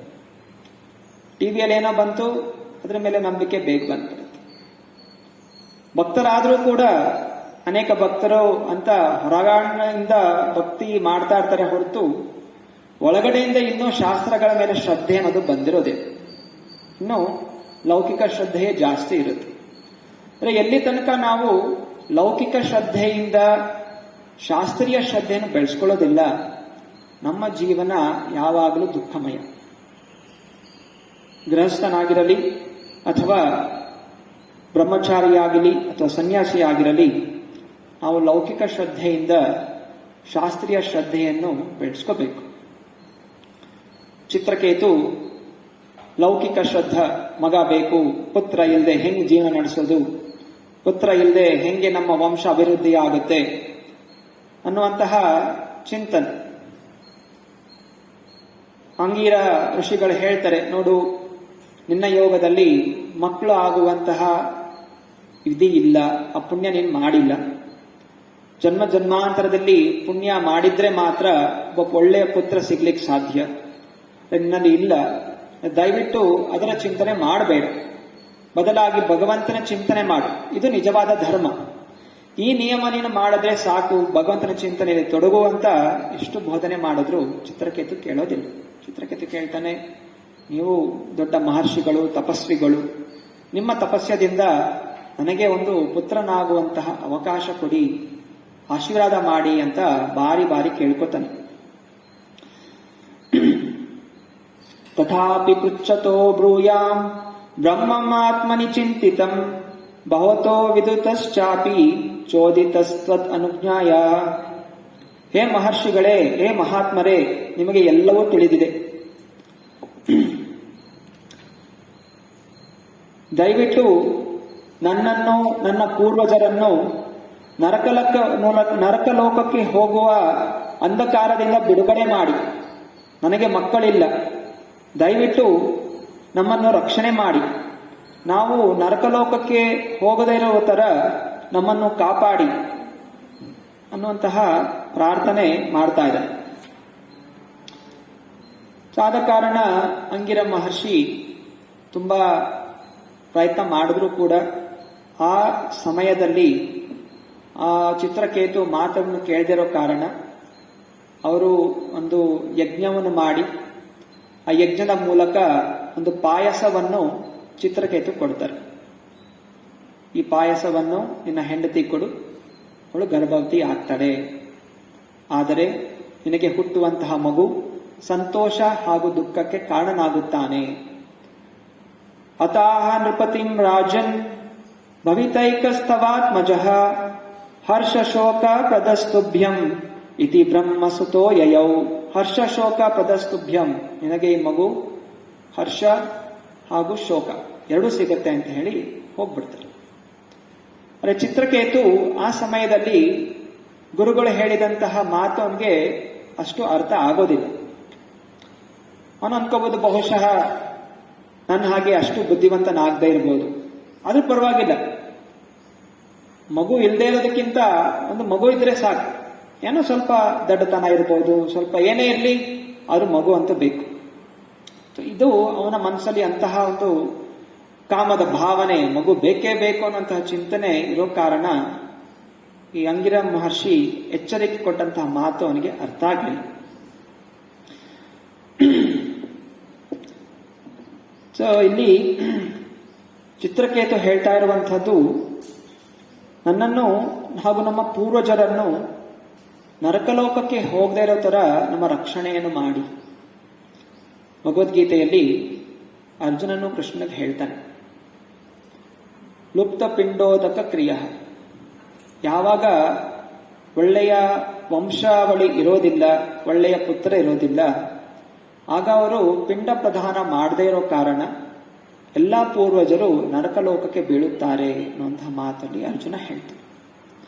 ಇನ್ನು ಸ್ವಲ್ಪ ನಾವು ಈ ಪಿಂಡ ಪ್ರದಾನ, ಈ ಶ್ರಾದ್ದ, ಇದು ಯಾಕೆ ಮಾಡ್ತಾರೆ, ಯಾರು ಮಾಡ್ತಾರೆ ಅನ್ನೋದ್ರ ಬಗ್ಗೆ ಸ್ವಲ್ಪ ಚರ್ಚೆ ಮಾಡೋಣ. ಪ್ರತಿಯೊಬ್ಬ ವ್ಯಕ್ತಿಯ ಜೀವನದಲ್ಲಿ ಅನೇಕ ಸಂಸ್ಕಾರಗಳಿರುತ್ತೆ. ಶುರು ಆಗುತ್ತೆ ವಿವಾಹ ಸಂಸ್ಕಾರ. ಒಬ್ಬ ಪುರುಷ ಸ್ತ್ರೀ ಜೋಡಣೆ ಆಗಬೇಕಾದ್ರೆ ಜಾತಕ ನೋಡಬೇಕು, ಅವರ ಗುಣಗಳು ಸೇರಬೇಕು. ಆಗ ಎಲ್ಲ ಗುರು ಹಿರಿಯರ ಆಶೀರ್ವಾದದಿಂದ ಒಂದು ಅಗ್ನಿಯ ಮುಂದೆ ಯಜ್ಞವನ್ನು ಮಾಡಿ ವಿವಾಹ ಯಜ್ಞದ ಮೂಲಕ ಗಂಡು ಹೆಣ್ಣು ಸೇರ್ತಾರೆ. ಸೊ ಅದೊಂದು ಯಜ್ಞ. ಅನಂತರ ಆ ವಿವಾಹ ಯಜ್ಞದಲ್ಲಿ ಏನು ಬೆಂಕಿ ಇರುತ್ತೆ ಅದನ್ನು ಹಾಗೆ ಮನೆಯಲ್ಲಿ ಉಳಿಸ್ಕೋತಾರೆ. ಅದರಿಂದನೇ ಅಗ್ನಿನ ತಗೊಂಡು ಹೋಗಿ ಮನೆಯಲ್ಲಿ ಒಂದು ದೀಪ ಹಚ್ತಾರೆ. ಆ ದೀಪ ಆ ವ್ಯಕ್ತಿ ಜೀವಂತವಾಗಿರೋ ತನಕ ಅದನ್ನ ಉರಿಸ್ತಾ ಇರ್ತಾರೆ. ಸೊ ಯಾವಾಗ ವ್ಯಕ್ತಿ ಸಾಯ್ತಾನೆ, ಮೃತ್ಯುವನ್ನು ಹೊಂದುತ್ತಾನೆ, ಮತ್ತೆ ಅದೇ ದೀಪವನ್ನು ತಗೊಂಡು ಹೋಗಿ ಆ ಚಿತೆಯನ್ನು ಉರಿಸ್ತಾರೆ. ಅಂದ್ರೆ ಅಲ್ಲಿಗೆ ಆ ಗೃಹಸ್ಥ ಜೀವನ ಮುಗೀತು ಅಂತ. ಸೊ ಹೀಗೆ ಬಹುಶಃ ನಾವು ಕೆಲವೊಂದು ಟಿವಿ ಸೀರಿಯಲ್ ನೋಡ್ತಾ ಇರ್ತೀವಿ, ಅದು ದೀಪ ಆರೋಗ್ಬಿಡುತ್ತೆ. ಸೊ ಅದು ಯಾವ ದೀಪ ಅಂತಂದ್ರೆ ಏನೋ ಹಂಗೆ ಈಗ ಹಚ್ಚಿರೋ ದೀಪ ಆಗಲ್ಲ. ಮುಂಚಿನ ಸಮಯದಲ್ಲಿ ಆ ರೀತಿ ತಪಸ್ಸೆ ಮಾಡ್ತಾ ಇದ್ರು. ಆ ದೀಪ ವಿವಾಹ ಸಮಯದಲ್ಲಿ ಹಚ್ಚಂತ ದೀಪ ಅವರು ಅಷ್ಟು ತಪಸ್ಸಿನ ನೋಡ್ಕೊತಾ ಇದ್ರು. ಮತ್ತೆ ಅದು ಯಾವಾಗ ಆರೋಯ್ತು ಅಂದ ತಕ್ಷಣ ತನ್ನ ಪತಿ ಅಥವಾ ಪತ್ನಿ ಅವರ ಅಗ್ರಸ್ಥ ಜೀವನ ಮುಗಿತು ಒಂದು ಅರ್ಥ. ಹೀಗೆ ಅದು ಸೂಚನೆ ಇರ್ತಾ ಇತ್ತು. ಸೊ ಹೀಗೆ ವಿವಾಹ ಸಂಸ್ಕಾರ, ವಿವಾಹದ ನಂತರ ಗರ್ಭದಾನ ಸಂಸ್ಕಾರ, ಗಂಡು ಹೆಣ್ಣು ಸೇರ್ಬೇಕು ಅಂತ ಹೇಳಿದ್ರೆ ಅದಕ್ಕೊಂದು ದಿವಸ ಇದೆ, ಸಮಯ ಇದೆ. ಆ ಸಮಯದಲ್ಲೇ ಸೇರಬೇಕು. ಸೊ ರಾತ್ರಿಯ ಸಮಯ ಕೊಡಲಾಗಿದೆ. ಅದು ಕೆಲವು ದಿನಗಳಿದೆ, ಶುಭ ದಿನಗಳಂದು ಮಾತ್ರ. ಹಾಗೂ ಸೇರೋಕ್ಕಿಂತ ಮುಂಚೆ ಅವರು ಬ್ರಾಹ್ಮಣರಿಗೆ ದಾನವನ್ನು ಮಾಡಬೇಕು, ಭಗವಂತನ ನಾಮಸ್ಮರಣೆಯನ್ನು ಮಾಡಬೇಕು. ಹಾಗೂ ನಾನು ಇವತ್ತು ನನ್ನ ಹೆಂಡತಿಯ ಜೊತೆ ಸೇರ್ತಾ ಇರುವಂತಹದ್ದು ಒಂದು ಪುತ್ರ ಪ್ರಾಪ್ತಿಗೋಸ್ಕರ ಅಥವಾ ಪುತ್ರಿ ಪ್ರಾಪ್ತಿಗೋಸ್ಕರ ಪ್ರಾರ್ಥನೆ ಮಾಡಿಕೊಂಡು ಅವರು ಸೇರಬೇಕು. ಹೀಗೆ ಶಾಸ್ತ್ರಗಳಿಗೆ ಹಲವು ನಿಯಮಗಳು ಕೊಟ್ಟಿದ್ದಾರೆ.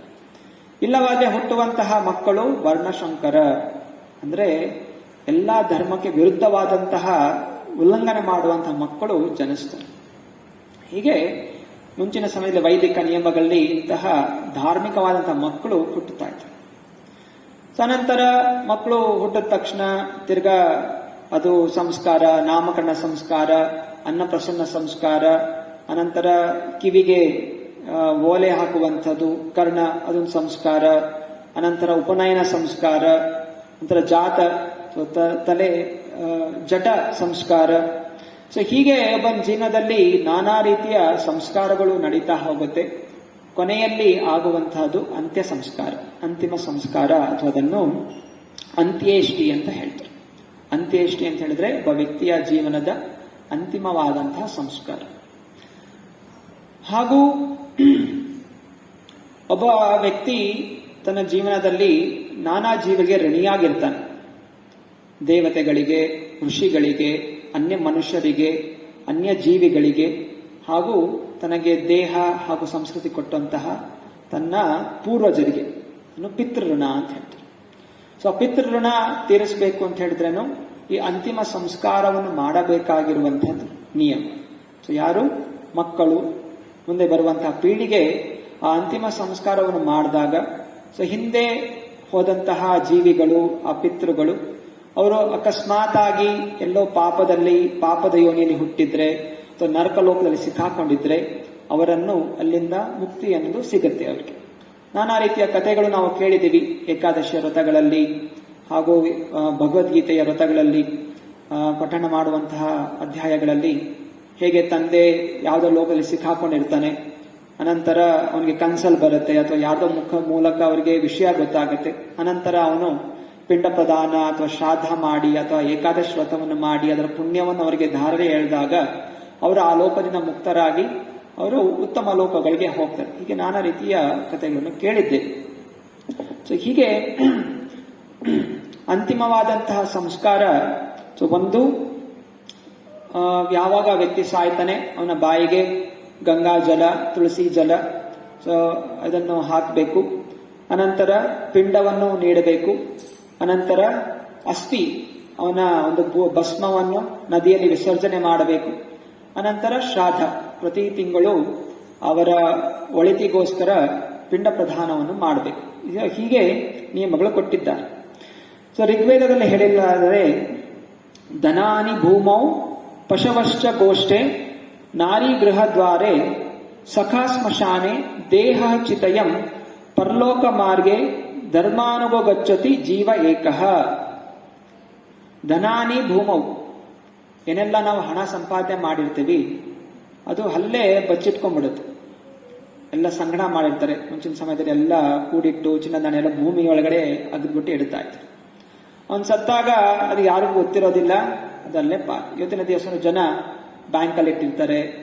ಇನ್ನೂ ಕೆಲವು ಜನ ಮೋಸ ಮಾಡಿ ಸ್ವಿಸ್ ಬ್ಯಾಂಕ್ ಅಲ್ಲಿ, ಫಾರಿನ್ ಬ್ಯಾಂಕ್ ಅಲ್ಲಿ ಇಟ್ಟಿರ್ತಾರೆ. ಅದ್ರ ಪಾಸ್ವರ್ಡ್ ಕೇವಲ ಅವನಿಗೆ ಮಾತ್ರ ಗೊತ್ತಿರುತ್ತೆ. ಅವ್ನು ಸತ್ತೋದಾಗ ಅವನೇನೆಲ್ಲ ಶ್ರಮ ಪಟ್ಟು ಹೋಯ್ತಾ ಅದು ಅಲ್ಲಲ್ಲೇ ಲುಪ್ತವಾಗ್ಬಿಡುತ್ತೆ. ಏನೆಲ್ಲ ಹಣ ಸಂಪಾದನೆ ಮಾಡಿರ್ತೀವಿ ಅದಲ್ಲೇ ಲುಪ್ತವಾಗುತ್ತೆ. ಸಖ ಪಶವಶ್ಚ ಗೋಷ್ಠೆ, ಮತ್ತೇನೆಲ್ಲ ಆಕಳು, ಮುಂಚಿನ ಸಮಯದಲ್ಲಿ ಆಕಳು, ಕುದುರೆ, ಆನೆ ಇದರ ಸಂಗ್ರಹ ಮಾಡ್ತೀವಿ. ಇವತ್ತಿನ ದಿವಸ ಗಾಡಿ, ಮನೆಗಳು, ಬೈಕ್, ಕಾರ್ ಸಂಗ್ರಹ ಮಾಡ್ತೀವಿ. ಇದೆಲ್ಲಿರುತ್ತೆ ಅದಲ್ಲೆಲ್ಲ ಗರಾಜಲ್ಲಿರುತ್ತೆ. ಮುಂಚಿನ ಸಮಯದಲ್ಲಿ ಗೋಶಾಲೆಯಲ್ಲಿ ಇರ್ತಾ ಇತ್ತು, ಅದು ಅಲ್ಲಲ್ಲೇ ಇರುತ್ತೆ. ನಾರಿ ಗೃಹ ದ್ವಾರೆ, ಹೆಂಡತಿ ಮನೆ ಬಾಗಿಲು ತನಕ ಬರ್ತಾಳೆ ಅಷ್ಟೇ. ಹೆಣ ತಗೊಂಡೋದಾಗ ಹೆಂಡತಿ ಮನೆಯಲ್ಲಿ ಅಳ್ತಾಳೆ, ಮನೆ ಬಾಗಿಲು ತನಕ ಬರ್ತಾಳೆ, ಆಮೇಲೆ ಅವಳು ಬರೋದಿಲ್ಲ. ಸಖಾ ಸ್ಮಶಾನೆ, ಎಲ್ಲ ಮಿತ್ರರು, ಬಂಧು ಮಿತ್ರರು ಎಲ್ಲ ಎಲ್ಲಿ ತನಕ ಬರ್ತಾರೆ? ಸ್ಮಶಾನ ತನಕ ಬರ್ತಾರೆ. ಅನಂತರ ದೇಹ ಚಿತಯಂ, ಈ ದೇಹ ಚಿತೆ ಮೇಲೆ ಹಚ್ಚೋ ತನಕ ಬರುತ್ತೆ. ಎಲ್ಲ ಮಿತ್ರಗಳು ಯಾರು ಚಿತೆ ಮೇಲೆ ಹತ್ಕೊಳ್ಳೋದಿಲ್ಲ, ದೇಹ ಬರುತ್ತೆ. ಪರಲೋಕ ಮಾರ್ಗೆ ಧರ್ಮಾನುಗ ಗಚ್ಚತಿ ಜೀವ ಏಕಃ, ಪರಲೋಕಕ್ಕೆ ಹೋಗೋದು ಆ ಜೀವ ಒಂದೇ. ಜೀವಂತವಾಗಿರಬೇಕಾದ್ರೆ ಎಷ್ಟೆಲ್ಲ ಕಷ್ಟಪಡ್ತೀವಿ ಸಂಗ್ರಹ ಮಾಡಲಿಕ್ಕೆ, ಬಂಧು ಮಿತ್ರರು, ಹೆಂಡತಿ, ಮಕ್ಕಳು, ಹಣ, ಆಸ್ತಿ, ಐಶ್ವರ್ಯ, ಇದ್ಯಾವುದು ನಿಮ್ಮ ಜೊತೆಯಲ್ಲಿ ಬರೋದಿಲ್ಲ. ಬರೋದು ನೀವು ಮಾಡಿದಂತಹ ಪುಣ್ಯ ಕಾರ್ಯಗಳು ಹಾಗೂ ಭಗವಂತನ ಚಿಂತನೆ, ಪರಮಾತ್ಮ ಜೊತೆಯಲ್ಲಿ ಮಾತ್ರ ಬರ್ತಾರೆ. ಅದರಿಂದ ಈ ಎಚ್ಚರಿಕೆಯಲ್ಲಿ ಕೊಡ್ತಾ ಇರುವಂಥದ್ದು. ಈ ಮಂತ್ರಗಳನ್ನು ಯಾಕೆ ಓದ್ತಾರೆ? ಯಾರೆಲ್ಲ ಸುತ್ತಮುತ್ತ ಇದ್ದಾರೆ ಸ್ಮರಣೆ ಆಗ್ಲಿ, ಯಾಕಂದ್ರೆ ಒಂದ್ ದಿವಸ ನನಗೂ ಇದೇ ಪರಿಸ್ಥಿತಿ ಬರುತ್ತೆ. ಆದ್ರಿಂದ ನನಗೆ ಲೌಕಿಕ ಚಿಂತನೆ, ಲೌಕಿಕ ಶ್ರದ್ಧೆ ನಾನು ಬಿಡಬೇಕು ಹಾಗೂ ಭಗವಂತನ ಸ್ಮರಣೆ ಮಾಡಬೇಕು. ರಾಮ್ ನಾಮ್ ಸತ್ಯ ಹೇ ಅಂತ ಅಲ್ಲಿ ಪಠಣ ಮಾಡ್ತಾರೆ. ಹಾಗೂ ಹೋದಾಗ ಭಗವದ್ಗೀತೆಯ 12ನೇ ಅಧ್ಯಾಯ, 15ನೇ ಅಧ್ಯಾಯ, ಪುರುಷೋತ್ತಮ ಯೋಗ, ಭಕ್ತಿ ಯೋಗ ಇದೆಲ್ಲ ಪಠಣೆ ಮಾಡ್ತಾರೆ. ಯಾಕೋಸ್ಕರ ಇವಾಗ ಗೊತ್ತಾಗ್ತಾ ಇದೆ, ಜೀವನದ ನಿಜವಾದಂತ ಸತ್ಯ ಇಲ್ಲಿ ತಿಳಿತಾ ಇದೆ. ಜೀವನ ದುಃಖಾಲಯ ಅಶಾಶ್ವತ. ಆದ್ರಿಂದ ನಾವು ಯಾವಾಗಲೂ ಭಗವಂತನ ಸ್ಮರಣೆ ಮಾಡಬೇಕು. ಹರೇ ಕೃಷ್ಣ ಕೃಷ್ಣ ಕೃಷ್ಣ ಹರೇ ಹರೇ, ಹರೇ ರಾಮ ರಾಮ ರಾಮ ಹರೇ ಹರೇ. ಅನಂತರ ದೇಹ ಹೋದ್ಮೇಲೆ 12 ದಿವಸ ಪರಿವಾರಕ್ಕೆ ಸೂತಕ, ಅಶುದ್ಧವಾದಂತಹ ದಿನಗಳು. ಯಾಕಂದ್ರೆ ಆ ಜೀವಾತ್ಮ ದೇಹ ತ್ಯಾಗ ಮಾಡಿದ್ಮೇಲೆ ಇದು ಪ್ರೇತ ಯೋನಿಯನ್ನು ಪ್ರವೇಶ ಮಾಡುತ್ತೆ. ಇದು ಒಂದು ಯೋನಿ, ಇದು ಮನುಷ್ಯ ಯೋನಿ, ಮನುಷ್ಯ ದೇಹ ಇದೆ ಜೀವಾತ್ಮಕ್ಕೆ. ಈ ದೇಹದನ್ನು ನಾಶವಾದಾಗ ಆ ಆತ್ಮ ತುರಂತವಾಗಿ ಇನ್ನೊಂದು ಜನ್ಮ ಪಡೆಯೋದಿಲ್ಲ. ಯಾರು ಶುದ್ಧ ಭಕ್ತರಿರ್ತಾರೆ ಅಥವಾ ಯಾರು ಮೋಕ್ಷ ಹೊಂದಿರ್ತಾರೆ ಅವರು ಭಗವಂತನ ಲೋಕಕ್ಕೆ ಹೋಗ್ತಾರೆ. ಅದು ನಾವು ಧ್ರುವ ಮಹಾರಾಜನ ಕಥೆಯಲ್ಲಿ, ಪ್ರಹ್ಲಾದನ ಕಥೆಯಲ್ಲಿ ಹೇಗೆ ವೈಕುಂಠ ವಿಮಾನ ಬಂದು ವೈಕುಂಠ ವಿಮಾನವನ್ನು ಏರಿ ಅದು ಹೋಗ್ಬಿಡುತ್ತೆ. ಅರೆ ಅನ್ಯ ಜೀವಿಗಳು ಯಾರು ಭಗವಂತನ ಭಕ್ತಿ ಅನ್ನೋದು ಮಾಡಿಲ್ಲ, ಭಗವಂತನ ಮೇಲೆ ಪ್ರೇಮ ಅನ್ನೋದು ಬೆಳೆಸ್ಕೊಂಡಿಲ್ಲ, ಆ ಜೀವಾತ್ಮ ಅದು ಪ್ರೇತ ಯೋನಿಯನ್ನು ಪ್ರವೇಶ ಮಾಡುತ್ತೆ. 10 ದಿವಸ ಅದು ಇಲ್ಲೇ ಮನೆ ಸುತ್ತ ಇದೇ ಲೋಕದಲ್ಲಿ ಅದು ಓಡಾಡ್ತಾ ಇರುತ್ತೆ. ಆ ಪ್ರೇತ ಯೋನಿಯಲ್ಲಿ ಅದಕ್ಕೆ ಏನು ಆಹಾರ ಇರೋದಿಲ್ಲ, ಅದಕ್ಕೆ ತಿನ್ಲಿಕ್ಕೆ ಏನು, ಅದು ಆ ಯೋನಿ ಆ ದೇಹದಲ್ಲಿ ಅದಕ್ಕೆ ಏನು ಆಹಾರ ತಿನ್ಲಿಕ್ಕೆ ಆಗೋದಿಲ್ಲ. ಆದ್ದರಿಂದ ಯಾರು ಮಕ್ಕಳಿರ್ತಾರೆ ಅಥವಾ ಮನೆಯಲ್ಲಿ ಪರಿವಾರದವರು ಇರ್ತಾರೆ, ಅವರು ಪ್ರತಿ ದಿವಸ ಪಿಂಡ ಪ್ರದಾನವನ್ನು ಮಾಡಬೇಕು. ಸೊ ಪಿಂಡ ಅದರಲ್ಲಿ ಏನ್ ಮಾಡ್ತಾರೆ, ಅಕ್ಕಿ ಪುಡಿ ಮತ್ತೆ ಎಳ್ಳು, ಅನಂತರ ತುಪ್ಪ, ಬಾರ್ಲಿ, ಇದನ್ನು ಮಿಶ್ರಣ ಮಾಡಿ ಉಂಡೆಗಳು ಮಾಡಿ ಅದನ್ನ ಅರ್ಪಣೆ ಮಾಡ್ತಾರೆ.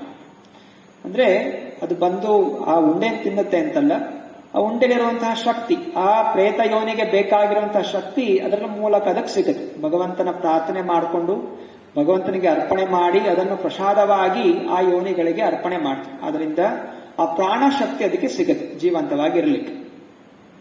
ಸೊ ಹೀಗೆ 10-11 ದಿವಸ ಆ ಪ್ರೇತ ಯೋನಿಯಲ್ಲಿ ಜೀವಾತ್ಮ ಓಡಾಡ್ತಾ ಇರುತ್ತೆ. ಅನಂತರ 10ನೇ ದಿವಸ ಕಾಗೆಗಳಿಗೆ ಅದನ್ನು ಅರ್ಪಣೆ ಮಾಡ್ತಾರೆ. ಸೊ ಕಾಗೆ ಏನನ್ನು ಸೂಚಿಸುತ್ತೆ, ಆ ಕಾಗೆಗೆ ಒಂದು ವರ ಇದೆ. ಕಾಗೆಗೆ ರಾಮ ವರ ಕೊಟ್ಟಿದೆ. ರಾಮಾಯಣದಲ್ಲಿ ಕಥೆ ಇದೆ, ಯಾವ ಜೀವಿಗಳಿಗೆ, ಮನುಷ್ಯರಿಗೆ ಏನು ಕಾಣೋದಿಲ್ವೋ ಆ ವಿಷಯಗಳು ಕಾಗೆಗೆ ಕಾಣುತ್ತೆ ಅಂತ ಒಂದು ವರ ಕೊಟ್ಟಿದೆ ರಾಮಚಂದ್ರ.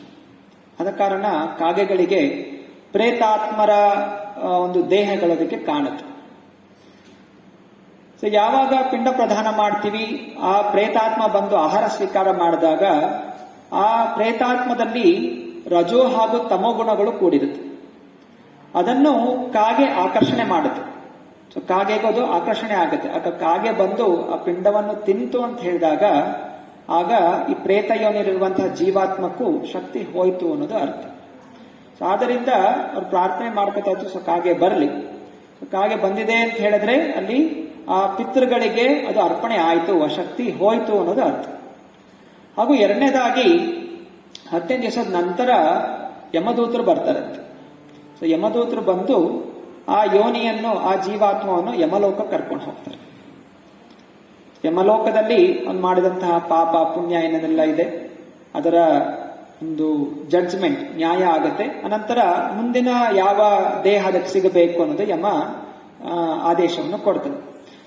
ಸೊ ಇಲ್ಲಿ ತನಕ 10ನೇ ದಿವಸ ಒಂದು ತನಕ ಅದಕ್ಕೆ ಶಕ್ತಿ ಸಿಕ್ತು, ಕಾಗೆ ಬಂತು. ಹಾಗೂ ಇನ್ನೊಂದು ಕಡೆ ಹೇಳಲಾಗಿದೆ, ಕಾಗೆ ಶನಿಯ ವಾಹನ. ಶನಿ ಒಂದು ಜೀವಕ್ಕೆ ನಾನಾ ರೀತಿಯ ಕಷ್ಟಗಳನ್ನು ಕೊಡುತ್ತೆ. ಆದ್ರೆ ಕಾಗೆ ಆ ಆಹಾರವನ್ನು ಸಂತೃಪ್ತಿ ಆದ್ರೆ ಕಾಗೆ ಹೇಳುತ್ತಂತೆ, ಈ ವ್ಯಕ್ತಿ ಏನೋ ಒಂದು ತಪಸ್ಯ ಮಾಡ್ತಾ ಇದ್ದಾನೆ, ಪಿಂಡ ಪ್ರದಾನ ಮಾಡ್ತಾ ಇದ್ದಾನೆ, ಆದ್ರಿಂದ ನಾನು ಅದನ್ನು ಸೇವನೆ ಮಾಡಿ ನಾನು ತೃಪ್ತನಾಗಿದ್ದೀನಿ ಅಂತ ಕಾಗೆ ಶನಿದೇವನಿಗೆ ಹೇಳಿದ್ರೆ, ಶನಿ ಆ ಜೀವಾತ್ಮ ಯಮಲೋಕಕ್ಕೆ ಹೋಗುವಂತಹ ದಾರಿಯಲ್ಲಿ ಏನಾದ್ರೂ ವಿಘ್ನಗಳಿದ್ರೆ ಅದನ್ನು ದೂರ ಮಾಡ್ತಾನಂತೆ. ಸೊ ಪಿಂಡ ಪ್ರದಾನ ಮಾಡಬೇಕಾದ್ರೆ ಒಂದು ಅಲ್ಲಿ ಈ ವ್ಯಕ್ತಿ ಪ್ರಾರ್ಥನೆ ಮಾಡ್ಕೋತಾನಂತೆ, ಹೇ ಜೀವ, ಅಕಸ್ಮಾತ್ ಆಗಿ ನಿನಗೆ ಯಾವುದೇ ರೀತಿಯ ಆಸೆಗಳು ಇನ್ನು ಪೂರ್ಣ ಆಗಿಲ್ಲದೆ ಇದ್ರೆ ದಯವಿಟ್ಟು ಕನಸಿನಲ್ಲಿ ಬಂದು ಅಥವಾ ಯಾವುದಾದ್ರೂ ಮೂಲಕ ನನಗೆ ಆ ಇಚ್ಛೆಯನ್ನು ತಿಳಿಸು, ಆದ್ರಿಂದ ನಿನ್ನ ಇಚ್ಛೆಯನ್ನು ಪೂರ್ಣಗೊಳಿಸಲಿಕ್ಕೆ ಪ್ರಯತ್ನ ಮಾಡ್ತೀನಿ. ಹೀಗೆ ಪ್ರಾರ್ಥನೆ ಮಾಡ್ತಾನಂತೆ. ಪ್ರಾರ್ಥನೆ ಮಾಡಿ ಪಿಂಡ ಪ್ರದಾನ ಮಾಡಬೇಕು. ಆಗ ಜೀವಾತ್ಮ ಕೆಲವೊಮ್ಮೆ ಕನ್ಸಲ್ ಬರುತ್ತೆ, ತಂದೆ ತಾಯಿಯರು ಬಂದು ಏನೋ ಒಂದು ಇಚ್ಛೆ ಇರುತ್ತೆ ಪೂರ್ಣ ಆಗಿಲ್ಲ ಅಂತ ಹೇಳ್ತಾರೆ, ಇಲ್ಲ ಯಾರ್ದೋ ಮೂಲಕ ಹೇಳಿಸ್ತಾರೆ. ಹೀಗೆ 12 ದಿವಸಗಳ ನಂತರ ಆ ಜೀವಾತ್ಮವನ್ನು ಯಮದೂತರು ಯಮಲೋಕ ಕರ್ಕೊಂಡು ಹೋಗ್ತಾರೆ. ಕರ್ಕೊಂಡು ಹೋಗ್ಬೇಕಾದ್ರೆ ಆ ಹೋಗುವಂತಹ ಪಯಣದಲ್ಲಿ ಆ ಜೀವಾತ್ಮದ ಒಂದು ದಿವಸ ಏನೇನು ಹೋಗ್ತಾ ಇರುತ್ತೆ ಅಲ್ಲಿ ಭೂಲೋಕದಲ್ಲಿ 1 ತಿಂಗಳಾಗತ್ತೆ. 12 ದಿವಸ ಆಗತ್ತೆ ಅಂತ ಲೆಕ್ಕ ಇದೆ. ಅದು ಜೀವಾತ್ಮ ಯಮಲೋಕವನ್ನು ಪ್ರವೇಶ ಮಾಡಬೇಕಾದ್ರೆ, ಅಂದ್ರೆ ಅಲ್ಲಿ ಹೋಗಿ ಅದಕ್ಕೆ ಪಿತೃ ಯೋನಿ ಸಿಗತ್ತೆ ಪಿತೃಲೋಕದಲ್ಲಿ. ಅರೆ ಹೋಗೋ ತನಕ ಆ ಪ್ರಯಾಣದ ಸಮಯ ಏನು, ಭೂಲೋಕದಲ್ಲಿ 1 ತಿಂಗಳಾದಾಗ ಅಲ್ಲಿ ಆ ಪ್ರಯಾಣ 1 ದಿವಸ ಆಗತ್ತೆ. ಆದ ಕಾರಣ ಪ್ರತಿ ತಿಂಗಳು ಅಮಾವಾಸ್ಯೆ ದಿವಸ ಪಿಂಡದಾನವನ್ನು ಕೊಡಬೇಕು. ಸೊ ಪೂರ್ವಜರು ಹೋಗ್ತಾ ಇರಬೇಕಾದ್ರೆ ಪಿಂಡ ಪ್ರದಾನ ಮಾಡೋದು ಅಮಾವಾಸ್ಯೆ ದಿವಸ ಯಾಕೆ ಪ್ರದಾನ ಮಾಡ್ತಾರೆ? ಅದರಿಂದ ಪ್ರತಿ ದಿವಸ ನಮ್ಗೆ ಒಂದು ತಿಂಗಳಾದ್ರೆ ಒಂದು ದಿವಸ ಆಗ್ತಾ ಇದೆ ಯೋನಿಗೆ.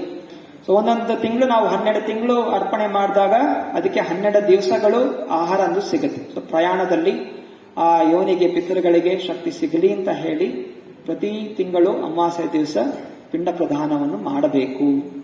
ಸೊ ಇದೆಲ್ಲ ಯಾರ ಕೆಲಸ? ಮಕ್ಕಳಿದ್ರೆ, ಪುತ್ರರಿದ್ರೆ, ಪುತ್ರಿಯರಿದ್ರೆ ಅವರು ಈ ಒಂದು ನಿಯಮ ಪಾಲನೆ ಮಾಡೋದ್ರಿಂದ ಪಿತೃಗಳಿಗೆ, ಪೂರ್ವಜರಿಗೆ ಸಹಾಯ ಆಗುತ್ತೆ. ಅದರ ನಂತರ ಪಿತೃಲೋಕಕ್ಕೆ ಹೋಯಿತು.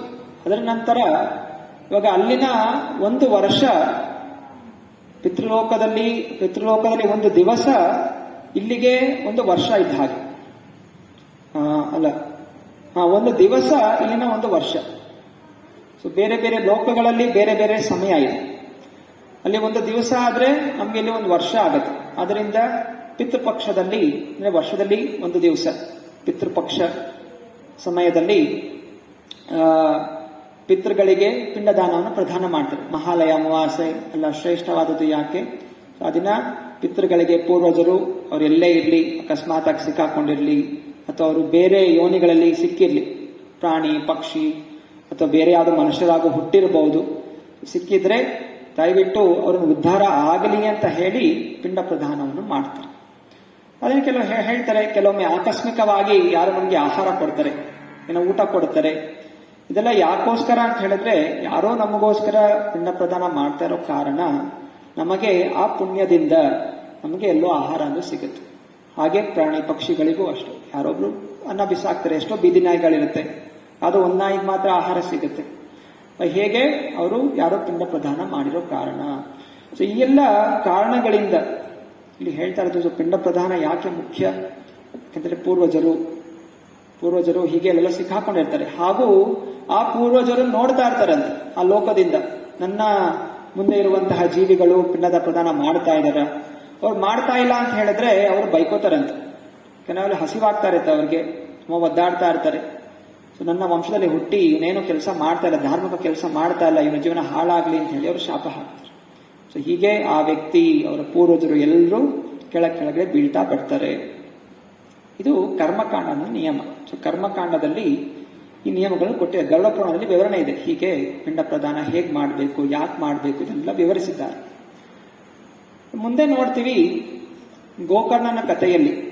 ಸೊ ಕಲಿಯುಗದ ಶುರುವಿನಲ್ಲಿ ಗೋಕರ್ಣನ ಕಥೆ ಬರುತ್ತೆ. ಗೋಕರ್ಣನ ಅಣ್ಣ ತುಂಬಾ ಪಾಪಿಷ್ಠನಾಗಿರ್ತಾನೆ, ಎಲ್ಲಾ ರೀತಿಯ ಅನೈತಿಕ ಕಾರ್ಯಗಳನ್ನು ಮಾಡಿರ್ತಾನೆ. ಹಾಗೂ ಅವನು ಪ್ರೇತ ಯೋನಿಯನ್ನು ಪ್ರವೇಶ ಮಾಡಿರ್ತಾನೆ. ಆ ಪ್ರೇತ ಯೋನಿ ಪ್ರವೇಶ ಮಾಡಿ ಅವನು ತುಂಬಾ ಒದ್ದಾಡ್ತಾ ಇರ್ತಾನೆ. ಆಗ ಅವನು ಗೋಕರ್ಣ ಪ್ರಾರ್ಥನೆ ಮಾಡ್ತಾನೆ, ಗೋಕರ್ಣ ನನ್ನ ಮುಕ್ತಿಗೊಳಿಸು. ಗೋಕರ್ಣ ಹೋಗಿ ಗಯಾಗೆ ಹೋಗ್ತಾನೆ. ಸೊ ಗಯಾ ಬಿಹಾರಲ್ಲಿದೆ. ಸೊ ಗಯಾ ಅಲ್ಲಿ ವಿಷ್ಣುವಿನ ಪಾದಗಳಿದೆ. ಸೊ ಪಿಂಡ ಪ್ರದಾನ ಸಾಮಾನ್ಯವಾಗಿ ಎಲ್ಲೋ ನದಿ ತೀರದಲ್ಲಿ ಮಾಡ್ತಾರೆ. ಆದ್ರೆ ಗಯಾಗೆ ಹೋಗಿ ಪಿಂಡ ಪ್ರದಾನ ಮಾಡಿದ್ರೆ ಎಂತಹ ಪಾಪಿ ಯೋನಿಯಲ್ಲಿದ್ರೂ ಕೂಡ ಅದು ಮುಕ್ತಿಯಾಗತ್ತೆ ಅಂತ ಕೊಟ್ಟಿದ್ದಾರೆ ಶಾಸ್ತ್ರಗಳಲ್ಲಿ. ಸೊ ಗೋಕರ್ಣ ಹೋಗಿ ಗಯಾಗೆ ಹೋಗಿ ಪಿಂಡ ಪ್ರದಾನ ಮಾಡ್ತಾನೆ. ಮತ್ತೆ ವಾಪಸ್ ನೋಡಿದ್ರೆ ಆ ಅವನ ಅಣ್ಣ ಅವನು ಇನ್ನೂ ಪ್ರೇತ ಯೋನಿಯಲ್ಲಿ ಸಿಕ್ಕಾಕೊಂಡಿರ್ತಾನೆ. ಸೊ ಅವನು ಹೇಳ್ತಾನೆ, ನೀನು ಗಯಾಗ್ ಹೋಗು, ಎಲ್ಲೇ ನೀನು ಪಿಂಡ ಪ್ರದಾನ ಮಾಡಿದ್ರು ನಾನ್ ಮಾಡಿರುವಂತಹ ಪಾಪಗಳಿಗೆ ಮುಕ್ತಿ ಸಿಗ್ಲಿಕ್ಕೆ ಸಾಧ್ಯನೇ ಇಲ್ಲ. ಮತ್ತೆ ಹೆಂಗೆ ನಿನ್ನ ಮುಕ್ತಿಗೊಳಿಸೋದು ಅಂತ ಪ್ರಾರ್ಥನೆ ಮಾಡ್ಕೊಂಡಾಗ ಅವನು ಹೇಳ್ತಾನೆ, ಭಾಗವತವನ್ನು ಓದು, ಭಾಗವತ ಪಠಣ ಮಾಡಿದ್ರೆ ನನ್ನ ಎಲ್ಲ ಪಾಪಗಳು ನಾಶ ಆಗತ್ತೆ, ನನಗೆ ಈ ಪ್ರೇತ ಯೋನಿಯಿಂದ ಮುಕ್ತಿ ಆಗತ್ತೆ ಅಂತ ಪ್ರಾರ್ಥನೆ ಮಾಡ್ಕೊತಾನೆ. ಹಾಗೆ ಗೋಕರ್ಣ ಅವನು ಭಾಗವತ ಪಠಣವನ್ನು ಮಾಡ್ತಾನೆ. ಭಾಗವತ ಪಠಣ ಮಾಡ್ತಾ ಇದ್ದ ಹಾಗೆ 7 ದಿವಸಗಳು ಭಾಗವತ ಪಠಣ ಮಾಡ್ತಾನೆ. ಸೊ 7 ದಿವಸಗಳು ಪಠಣ ಮಾಡಿದಾಗ ಒಂದೊಂದು ದಿವಸ ಹೋಗ್ತಾ ಇದ್ದ ಹಾಗೆ ಅವನ ಎಲ್ಲ ಪಾಪಗಳು ನಾಶ ಆಗಿ ಅವನು ವೈಕುಂಠ ವಿಮಾನವನ್ನು ಏರಿ ಮರಳಿ ಭಗವಂತನ ಧಾಮಕ್ಕೆ ಹೋಗ್ತಾನೆ. ಸೊ ಹೀಗೆ ವಿಧಿಗಳು ಕೊಟ್ಟಿರುವಂಥದ್ದು ಕರ್ಮಕಾಂಡದ ವಿಧಿ. ಈ ಕರ್ಮಕಾಂಡದ ವಿಧಿ ಇದು ಸತ್ಯಯುಗ, ತ್ರೇತಾಯುಗ, ದ್ವಾಪರ ಯುಗಗಳಲ್ಲಿ ಕಟ್ಟುನಿಟ್ಟಾಗಿ ಪಾಲನೆ ಮಾಡ್ತಾ ಇತ್ತು. ಇವತ್ತನೇ ದಿವಸ ಪಿಂಡ ಪ್ರದಾನ ಮಾಡುವಂತಹ ಕಠಿಣವಾದ ನಿಯಮಗಳು ಎಷ್ಟು ಜನ ಮಾಡ್ತಾ ಇದ್ದಾರೆ? ವರ್ಷಕ್ಕೊಮ್ಮೆ ಮಾಡ್ತೀರಾ, ತಿಂಗಳಿಗೊಮ್ಮೆ ಮಾಡ್ತೀರಾ, ನಿಮ್ಮ ಪಿತೃಗಳ ಪ್ರೀತಿಗೋಸ್ಕರ ಪ್ರತಿ ದಿವಸ ಮಾಡ್ತೀರಾ, ನೆನೆಸ್ಕೋತೀರಾ? ಏನೇನು ಮಾಡೋದಿಲ್ಲ. ಶ್ರೀ ಪ್ರಭುಪಾದ್ ಹೇಳ್ತಾರೆ, ಒಬ್ಬ ಮನುಷ್ಯನು ತನ್ನ ಜೀವನದಲ್ಲಿ ಅನೇಕ ನಿಯಮಗಳನ್ನು ಪಾಲನೆ ಮಾಡಬೇಕು, ತುಂಬಾ ಕಠಿಣವಾದಂತಹ ನಿಯಮಗಳು ಪಾಲನೆ ಮಾಡಬೇಕು. ಆದ್ರೆ ಈ ಕಲಿಯುಗದಲ್ಲಿ ಆ ನಿಯಮಗಳನ್ನು ಪಾಲನೆ ಮಾಡಲಿಕ್ಕೆ ಶಕ್ತಿ ಇಲ್ಲ. ಆದ್ರಿಂದ ನಮಗೆ ಇರುವಂತಹ ಒಂದೇ ಒಂದು ಮಾರ್ಗ, ಕಲಿಯುಗದಲ್ಲಿ ನಾವು ಮಾಡಬೇಕಾಗಿರುವಂತಹ ಒಂದೇ ಒಂದು ಧರ್ಮ ಭಗವಂತನ ಚಿಂತನೆ, ಭಗವಂತನ ಸ್ಮರಣೆ. ಶ್ರೀಮದ್ ಭಾಗವತದ 11ನೇ ಸ್ಕಂದ 5ನೇ ಅಧ್ಯಾಯ 40ನೇ ಶ್ಲೋಕದಲ್ಲಿ ಹೇಳ್ತಾ ಇದ್ದಾರೆ, ಸರ್ವಾತ್ಮನಾಯ ಶರಣಂ ಶರಣ್ಯಂ ಗತೋ ಮುಕುಂದಂ ಪರಿವೃತ್ಯ ಕರ್ಥಂ. ಎಷ್ಟೊಂದು ಋಣಗಳಿದೆ, ಪಿತೃಋಣ, ದೇವಋಣ, ಋಷಿ ಋಣ, ಭೂತಋಣ, ಇದೆಲ್ಲ ತೀರ್ಸ್ಕೊಂಡಿರ್ಲಿಕ್ಕೆ ನಮ್ಗೆ ಸಮಯನೇ ಇಲ್ಲ. ಇರುವಂತ ಎಷ್ಟು ಆಯಸ್ಸಿದೆ, ಅಲ್ಲಿ ಏನೆಲ್ಲ ಮಾಡಬೇಕು. ಆದ್ರಿಂದ ಒಂದು ನಿಯಮವನ್ನು ಕಠಿಣವಾಗಿ ನಾವು ಪಾಲನೆ ಮಾಡಲೇಬೇಕು, ಮುಕುಂದನ ಸ್ಮರಣೆ. ಹರೇ ಕೃಷ್ಣ ಕೃಷ್ಣ ಕೃಷ್ಣ ಹರೇ ಹರೇ, ಹರೇ ರಾಮ ರಾಮ ರಾಮ ಹರೇ ಹರೇ. ಈ ಒಂದು ನಿಯಮ, ಈ ಒಂದು ತಪಸ್ಯ ಕಲಿಯುಗದ ಜನರು ನಿಷ್ಠೆಯಿಂದ ಮಾಡಿದ್ರೆ ಸಾಕು. ಅವರು, ಅವರ ಪೂರ್ವಜರು ಎಲ್ಲರೂ ಈ ಸಂಸಾರದ ಬಂಧನಗಳಿಂದ ಮುಕ್ತರಾಗಿ ವೈಕುಂಠ ಲೋಕವನ್ನು ಪ್ರವೇಶ ಮಾಡ್ತಾರೆ ಅಂತ ಹೇಳಿದ್ದಾರೆ. ಆದ್ದರಿಂದ ನಿಜವಾಗಿ ಪುತ್ರ ಅಂತ ಹೇಳಿದ್ರೆ ಯಾವ ವ್ಯಕ್ತಿ ಪುತ್ ಅನ್ನುವಂತಹ ಒಂದು ನರಕಲೋಕ ಇದೆ. ಆ ಪುತ್ ಅನ್ನುವಂತಹ ನರಕಲೋಕಕ್ಕೆ ಜೀವಿಗಳು ಬೀಳದೇ ಇರುವಂತಹ ರಕ್ಷಣೆ ಮಾಡುವಂತವನೇ ಪುತ್ರ. ಸೊ ಯಾವಾಗ ಶ್ರಾದ್ದ ಮಾಡ್ತಾನೆ, ಪಿಂಡ ಪ್ರದಾನ ಮಾಡ್ತಾನೆ, ತನ್ನ ಪೂರ್ವಜರು ಆ ನರಕಲೋಕಕ್ಕೆ ಹೋಗದೆ ಇರೋ ತರ ರಕ್ಷಣೆ ಮಾಡ್ತಾನೆ. ಯಾವ ವ್ಯಕ್ತಿ ಧರ್ಮದ ಮಾರ್ಗ ನಡೆಯೋದಿಲ್ಲ ಅವನು ಮೂತ್ರ ಅಂತ ಶಾಸ್ತ್ರ ಹೇಳುತ್ತೆ. ಸೊ ಪುತ್ರ ಮತ್ತೆ ಮೂತ್ರ ಎರಡು ಒಂದೇ ಕಡೆಯಿಂದ ಆಚೆ ಬರುತ್ತೆ. ಸೊ ಪುತ್ರನಿಗೂ ಮೂತ್ರನಿಗೂ ವ್ಯತ್ಯಾಸ ಏನು? ಪುತ್ರ ಧಾರ್ಮಿಕವಾಗಿರ್ತಾನೆ. ಆ ಪುತ್ರ ಧಾರ್ಮಿಕವಾಗಿ ಇಲ್ಲದೆ ಇದ್ರೆ ಅವನು ಮೂತ್ರಕ್ಕೆ ಸಮಾನ ಎಂದು ಶಾಸ್ತ್ರ ಇಷ್ಟು ಕಠಿಣವಾಗಿ ಹೇಳ್ತಾ ಇದೆ. ಪುರಾಣಗಳಲ್ಲಿ ಹೇಳಲಾಗಿದೆ, ನೃತ್ಯಂತಿ ಪಿತರಃ ಸರ್ವೇ ನೃತ್ಯಂತಿ ಚ ಪಿತಾಮಹ. ಯಾವಾಗ ಒಬ್ಬ ವ್ಯಕ್ತಿ ಭಗವಂತನ ಭಕ್ತನಾಗ್ತಾನೆ, ತನ್ನ ಜೀವನವನ್ನು ಭಗವಂತನ ಭಕ್ತಿಗೋಸ್ಕರ ಮುಡುಪಾಗಿರ್ತಾನೆ, ನೃತ್ಯಂತಿ ಪಿತರಃ, ಪೂರ್ವಜರು ಅವರು ನೃತ್ಯ ಮಾಡ್ತಾರಂತೆ. ಬೇರೆ ಬೇರೆ ಲೋಕಗಳಲ್ಲಿರುವಂತಹ ಪೂರ್ವಜರು ಪಿತರಃ ಪಿತಾಮಹ, ತಂದೆ ತಾಯಿಯರಿದ್ರೆ ಅಥವಾ ತಾತ ಅಜ್ಜ ಅಥವಾ ಅವರ ಮುತ್ತಜ್ಜ ಮುತ್ತಜ್ಜಿ ಅವರೆಲ್ಲರೂ ನೃತ್ಯ ಮಾಡ್ತಾರೆ. ಯಾಕೆಂತ ಹೇಳಿದ್ರೆ ನಮ್ಮ ಒಬ್ಬ ವಂಶಾವಳಿ ಭಕ್ತನಾದಲ್ಲ, ಶುದ್ಧ ಭಕ್ತನಾದನಲ್ಲ. ಆದ್ರಿಂದ ಭಗವಂತ ಅವನಿಗೆ ಕೃಪೆ ಕೊಟ್ರೆ, ಅವನು ಒಳ್ಳೆ ಭಕ್ತನಾದ್ರೆ ಆ ಭಗವಂತ ನೋಡ್ತಾನೆ, ಸೊ ಇವರು ಯಾವ ವಂಶದಲ್ಲಿ ಬಂದಿರೋದು, ಇವರ ಪೂರ್ವಜರು ಯಾರು, ಇವರೆಲ್ಲ ಎಲ್ಲಿ, ಅವರಿಗೆಲ್ಲ ಮೋಕ್ಷ ಕೊಡ್ತೀನಿ ಅಂತ ಭಗವಂತ ನಿಶ್ಚಯ ಮಾಡ್ತಾನೆ. ಆದ್ದರಿಂದ ಒಬ್ಬನು ಭಕ್ತನಾದ್ರೆ ಪೂರ್ವಜರು ಸಂತೋಷ ಪಡ್ತಾರೆ, ಆದ್ರೆ ಪರಿವಾರದವ್ರು ಏನ್ ಮಾಡ್ತಾರೆ, ದುಃಖಿತರಾಗ್ತಾರೆ ಅಲ್ಲ. ನಿನ್ ಗಂಡ ಯಾಕೆ ಯಾವಾಗಲೂ ಗುಡಿಗೆ ಹೋಗಿ ಅಲ್ಲಿ ಏನ್ ಜಪ ಮಾಡ್ತಾ ಇರ್ತಾನೋ, ನನ್ನ ಹೆಂಡತಿ ಹೋಗಿ ಏನಲ್ಲಿ ತಪಸ್ಸೆ ಮಾಡ್ಕೊಂಡು ಕೂತಿರ್ತಾಳೋ, ಇವರೆಲ್ಲ ನಿಂದನೆ ಮಾಡ್ತಾರೆ. ಏನ್ ಯಾವಾಗ್ಲೂ ಅದನ್ನ ಮಣಿ ಹಿಡ್ಕೊಂಡು ಬೆಳಗು ಸಾಕ್ರಿ ಎಲ್ಲ ಜಪ, ಆ ತಪಸ್ಯ, ಈ ವ್ರತ, ಈ ವ್ರತ. ಸೊ ಇದು ಅಜ್ಞಾನದ ಕಾರಣ. ನಮ್ಮ ಸುತ್ತಮುತ್ತ ಇರುವಂತಹ ಜನ ಎಲ್ಲರೂ ಅಜ್ಞಾನರು, ಎಲ್ಲ ಒಂದು ಸ್ವಲ್ಪ ಪರ್ಸೆಂಟ್ ಮಾತ್ರ ಬುದ್ಧಿವಂತರಿದ್ದಾರೆ, ಮಿಕ್ಕಿದವರೆಲ್ಲ ಮೂರ್ಖರು. ಇದು ಶಾಸ್ತ್ರ ಹೇಳುತ್ತೆ. ನಾವು ಚಿಂತನೆ ಮಾಡಬೇಕು, ನಮ್ಗೆ ಮೂರ್ಖರ ಸಂಘದಲ್ಲಿ ಮೂರ್ಖರಾಗಿ ಸಂಸಾರದ ದುಃಖದಲ್ಲಿ ತೊಡಗಬೇಕಾ, ಅಥವಾ ಬುದ್ಧಿವಂತರ ಸಂಘದಲ್ಲಿ ಅಲ್ಪರಾಗಿರಬಹುದು, ಆದರೆ ಬುದ್ಧಿವಂತರ ಸಂಘದ ಮಾರ್ಗದಲ್ಲಿ ಹೋಗಿ ಭಗವಂತನ ತೃಪ್ತಿಪಡಿಸಬೇಕು. ಶಾಸ್ತ್ರ ಹೇಳ್ತಾ ಇದೆ. ಅವರು ಸಂತೋಷ ಪಡ್ತಾರೆ. ಯಾರನ್ನು ನೀವು ಸಂತೋಷ ಪಡಿಸ್ಬೇಕು? ಈ ಕಾಣುವಂತಹ ಮೂರ್ಖ ಜೀವಿಗಳಿಗ ಅಥವಾ ಅನುಭವ ಆಗಿರುವಂತಹ ಅದೃಶ್ಯವಾದಂತಹ ಜೀವಿಗಳಿಗೆ? ಸೊ ಭಗವಂತನ ಇಚ್ಛೆ ಏನು? ಸರ್ವಧರ್ಮಾನ್ ಪರಿತ್ಯಜ್ಯ ಮಾಮೇಕಂ ಶರಣಂ ವ್ರಜ. ಅನೇಕ ಧರ್ಮಗಳಿದೆ, ಅನೇಕ ನಿಯಮಗಳಿದೆ. ಭಗವಂತ ಹೇಳ್ತಾನೆ, ಒಂದು ನಿಯಮ ಪಾಲನೆ ಮಾಡು, ಮಾಮೇಕಂ ಶರಣಂ ವ್ರಜ, ನನಗೆ ಶರಣಾಗು, ನನ್ನ ಚಿಂತನೆಯನ್ನು ಮಾಡು. ಇದು ನಮ್ಮ ಪರಮೋ ಧರ್ಮ. ಇಲ್ಲಿ ಚಿತ್ರಕೇತು ಆ ಪುತ್ರನ ಮೋಹದಿಂದ ಈ ಎಲ್ಲ ಒಂದು ಬುದ್ಧಿ ವಿಸ್ಮರಣೆಯಾಗಿದೆ. ಮಗು ಬೇಕೇ ಬೇಕು ಅಂತ ಹಠ ಹಿಡಿದ. ಗುರುಗಳು ಎಚ್ಚರಿಕೆ ಕೊಟ್ಟಂತಹ ಮಾತುಗಳ ಮೇಲೆ ಗಮನ ಕೊಡಲಿಲ್ಲ. ತನ್ನ ಮೊದಲ ಹೆಂಡತಿ ಕೃತದಿತ್ತಿಗೆ ಆ ಪಾಯಸವನ್ನು ಹೋಗಿ ಕೊಡ್ತಾನೆ.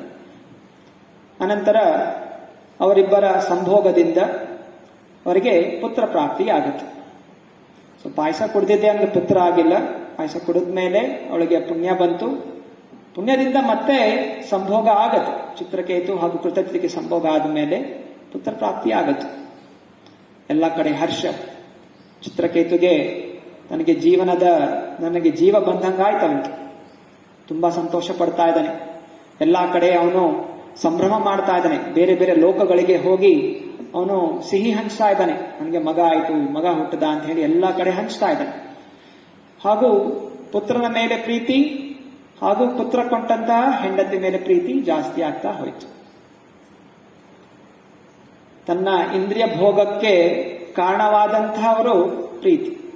ಇಲ್ಲಿ ಶಾಸ್ತ್ರ ಹೇಳುತ್ತೆ, ಗಂಡನಿಗೆ ಹೆಂಡತಿ ಮೇಲೆ ಪ್ರೀತಿ ಇಲ್ಲ. ಗಂಡ ತನ್ನ ಹೆಂಡತಿಯನ್ನು ಹೆಂಡತಿ ಅಂತ ಪ್ರೀತಿಸ್ತಾ ಇಲ್ಲ. ಹೆಂಡತಿ ತನ್ನ ಇಂದ್ರಿಯಕ್ಕೆ ಸುಖ ಕೊಡ್ತಾ ಇದ್ದಾಳಲ್ಲ, ಟೈಮ್ಗೆ ಊಟ ಪಡಿಸ್ತಾಳೆ. ನಾಲಿಗೆ ರುಚಿ, ರಾತ್ರಿ ಮೈಥುನ. ಸೊ ನಾಲಿಗೆ ರುಚಿ ಹಾಗೂ ಮೈಥುನದ ರುಚಿ ಕೊಡ್ತಾ ಇರೋ ಕಾರಣ ಗಂಡ ಹೆಂಡತಿನ ಪ್ರೀತಿಸ್ತಾಳೆ. ಹಾಗೂ ಹೆಂಡತಿ ಗಂಡನ ಹೇಗೆ ಪ್ರೀತಿಸ್ತಾಳೆ? ತನಗೆ ರಕ್ಷಣೆ ಕೊಡ್ತಾಳೆ. ಬಟ್ಟೆ ಕೊಡ್ತಾನೆ, ವಜ್ರ ವೈಡೂರ್ಯ ಕೊಡ್ತಾರೆ, ಆಭರಣ ಕೊಡ್ತಾರೆ, ನನಗೊಂದು ಇರ್ಲಿಕ್ಕೆ ಒಂದು ವ್ಯವಸ್ಥೆ ಮಾಡಿಕೊಟ್ಟಿದ್ದಾನೆ. ಸೊ ಹೀಗೆ ಭೌತಿಕ ಜಗತ್ತಿನಲ್ಲಿ ಇಲ್ಲಿರುವಂತಹ ಎಲ್ಲಾ ಜೀವನವು ನನಗೆ ಸಹಾಯ ಮಾಡು, ನಾನು ನಿನಗೆ ಸಹಾಯ ಮಾಡ್ತೀನಿ, ನೀನು ನನಗೆ ಸಹಾಯ ಮಾಡೋದಿಲ್ಲ, ನಾನು ನಿನಗೆ ಸಹಾಯ ಮಾಡೋದಿಲ್ಲ. ಇದು ವ್ಯಾಪಾರ. ಸೊ ಇದು ಜೀವನ. ಹೀಗೆ ಚಿತ್ರಕೇತು ನನಗೆ ಪುತ್ರ ಕೊಟ್ಟಂತಹ ಮೊದಲ ಹೆಂಡತಿ, ಅವಳ ಮೇಲೆ ಪ್ರೀತಿಯನ್ನು ತೋರಿಸ್ತಾ ಇರ್ತಾನೆ. ಮಿಕ್ಕಿದ ಆ ಕೋಟಿಯ ಹೆಂಡತಿಯರನ್ನೆಲ್ಲ ತಿರಸ್ಕಾರ ಮಾಡ್ತಾನೆ.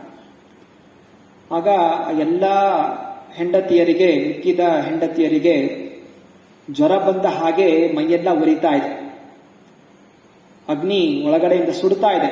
ಯಾಕೋಸ್ಕರ ತನ್ನ ಗಂಡನನ್ನು ನೋಡ್ಕೋತಾ ಇಲ್ಲ. ಹೆಂಡತಿಗೆ ಗಂಡನ ಪ್ರೀತಿ ತುಂಬಾ ಮುಖ್ಯ.